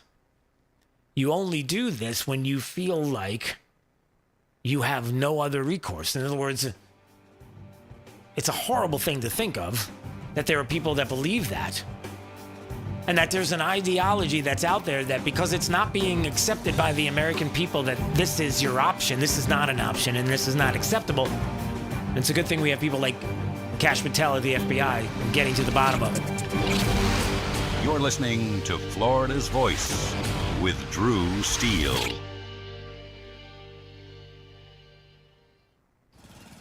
Babes, what are you doing? What? I'm just mowing the lawn. No, it's blazing hot and dry out here. Don't you remember? Smokey Bear says. Avoid using power equipment when it's windy or dry. Where'd you learn this? Oh, it's on SmokeyBear.com with many other wildfire prevention tips. Right. Thanks, honey bear. Because remember, only you can prevent wildfires. Brought to you by the USDA Forest Service, your state forester, and the Ad Council. All right, son. Time to put out this campfire. Dad, we learned about this in school. Oh, did you now? Okay. What's first? Smokey Bear said to. First drown it with a bucket of water, then stir it with a shovel. Wow, you sound just like him. Then he said. If it's still warm, then do it again. Where can I learn all this? It's all on SmokeyBear.com with other wildfire prevention tips, because only you can prevent wildfires. Brought to you by the USDA Forest Service, your state forester, and the Ad Council. Are you prepared for an emergency or disaster? Because it's not a matter of if, but when. Don't find yourself saying, I'll trust water bottles and a flashlight to save the day, but I'll be proved wrong. With a tornado approaching, I'll realize that I like a wheelchair-accessible shelter. When the floodwaters rise, I'll be up in the attic with 20 cans of beans. It's a recipe for disaster. let's prepare so we all have a better story to tell. Get started at ready.gov/older adults. Brought to you by FEMA and the Ad Council. Are you prepared for an emergency or disaster? Because it's not a matter of if, but when. Don't find yourself saying, when the storm rolls in, my time to find a pet-friendly evacuation center will have run out. The scorching heat wave will leave me powerless to cool my insulin. I'll face a hurricane without meds. Now that's a tough pill to swallow. Let's prepare so we all have a better story to tell. Get started at ready.gov/older adults. Brought to you by FEMA and the Ad Council. Hey, it's Drew Steele. Look, if you're looking to take advantage of today's pro-business environment and strengthen your financial future, certified financial planner professional Alfie Townsend and his team at Advantage Retirement Group have got you covered. They specialize in advanced tax strategies, risk management, and retirement planning, all aimed at helping high net worth investors like you thrive. Now, Alfie wants to share those insights with you with his book, Keeping You on the Retirement Fairway. It's packed with practical tips and forward-thinking strategies to help you make the most out of your hard-earned wealth. Ready to get your free copy? Text BOOK to 239-747-7470. That's 239-747-7470. Don't wait. Learn how to capitalize on that pro-business opportunities that are out there right now and secure the confident retirement you deserve. Once again, text BOOK to 239-747-7470 right now, and let Alfie Townsend and Advantage Retirement Group help guide you toward a stronger, more confident financial future. We're with Bridget, whose husband won't be home for months, and whose daughter is due any day. We're with Mike, who's leaving home to protect his family and yours. We're with all service members and their families who need community, connection, and maybe a bit of magic. Are you with them? Learn more at uso.org today. We're with Liam after his 4th military move, when being new is starting to get old. We're with Tara during the holidays, when she misses home the most. We're with all service members and their families who need connection, comfort, and a home away from home. Are you with them? Learn more at uso.org today. Now, back to Florida's Voice with Drew Steele. All right, so what by the way, good to see you. At FL Voice News on YouTube, Rumble, X, and Facebook. Anytime you want to watch, I'm going to bring Big D into the conversation as we put a bow on the show on this Friday hallelujah to you, as we finish out strong, or well, some might say maybe. But I wanted to bring this up because Monday is technically the 17th, so that would be St. Patrick's Day, but I'm sure that everybody's going to be celebrating it over the weekend, right, D? I mean, that's the point. That's how it usually works out. Right. So it's going to fall on the Monday. So no double duty when it comes to celebrations. It's just do it over the weekend. Just leave Monday alone. Monday, people will probably do what most people do on St. Patrick's Day to celebrate. Now, what would that be? If you had to guess, D, they did a survey on this about people celebrating St. Patrick's Day on the weekend. Do you think you have an idea of what 76% of Americans will do that they observe St. Patrick's Day, the biggest way that they will celebrate? It's pretty obvious. What's the number one thing that people Number one, I'm going to say bar hopping. No, that's actually the second biggest thing. Visiting a bar or a restaurant or a pub. Does number one have to do with corned beef? Corned beef is the third biggest thing that people will be doing, eating corned beef on rye or similar, which, by the way, wearing green on the list. Well, yes, that is the number one thing. The number one thing that people will be doing is wearing green. I walked into Publix today to do a little bit of shopping, and I go into the cold section, and it was near like the bathroom tissue area or something like that, with the place where they have all the deodorants and different things. And they had one of the cold cases like around the corner, and the cold case was filled with cabbage, heads of cabbage. I'm like, why are there heads of cabbage? Oh, okay. So they put the heads of cabbage next to the corned beef, see? So it's all nice and convenient.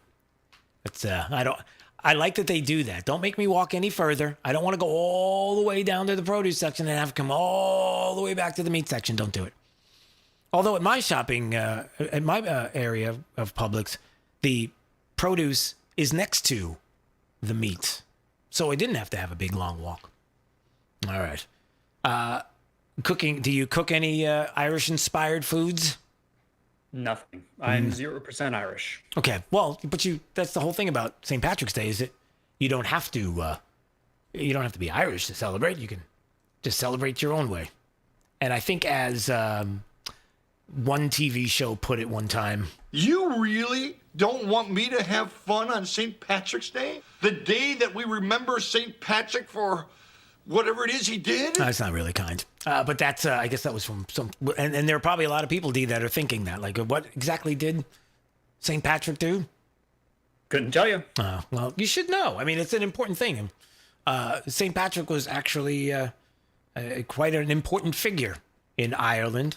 And he was someone who spread the gospel in Ireland in, I believe it was in like the 400s. So like the 450, 490 time period. So you were in middle school? Look at what you did there. You made a joke about how old I am. Say that for Joe Biden. That doesn't work for me. I mean, although David Moulton, who was on earlier, the co-host of Miller and Moulton doing sports, he said I look pretty good for someone as old as I am. You do. It's Friday. It's Friday-luia. I'm joking around. Yeah, I know. You're allowed to do that. It's okay. It's amazing what hair dye will do. But anyway, did I say that out loud? Too late. So, yeah, he spread the gospel. Had remarkable results there in Ireland. And that's what he did. And he was an integral part of that. Arrived in Ireland about 432, although the day's disputed. And, so just thought I would add that for those that are wondering. There was a St. Patrick, and he spread the gospel in Ireland, and very important in the 400s. And no, I wasn't there. All right. Have a fantastic weekend. Thank you so much for making this program a part of your day. This is Florida's Voice. You're listening to Florida's Voice with Drew Steele. It's 4 a.m., Monday, and you're literally sucking baby snot through a tube because she's congested. Man, that's love. And if you love her that much, love her enough to make sure she's buckled in the right car seat. To make sure your child's in the right seat for their age and size, visit nhtsa.gov/the right seat. Show them you love them. Keep them safe. Visit nhtsa.gov/the right seat. Brought to you by the National Highway Traffic Safety Administration and the Ad Council. You let him try violin because you love him. And if you love him that much, love him enough to make sure he's buckled up and in the back seat. Find out more at nhtsa.gov/the right seat. Brought to you by the National Highway Traffic Safety Administration and the Ad Council. I don't think that many kids in my son's school even do it. No way. No way. No way. No way. My kid would never vape. Get your head out of the cloud. Talk to your kid about vaping. Visit talkaboutvaping.org. You're listening to Florida's Voice with Drew Steele.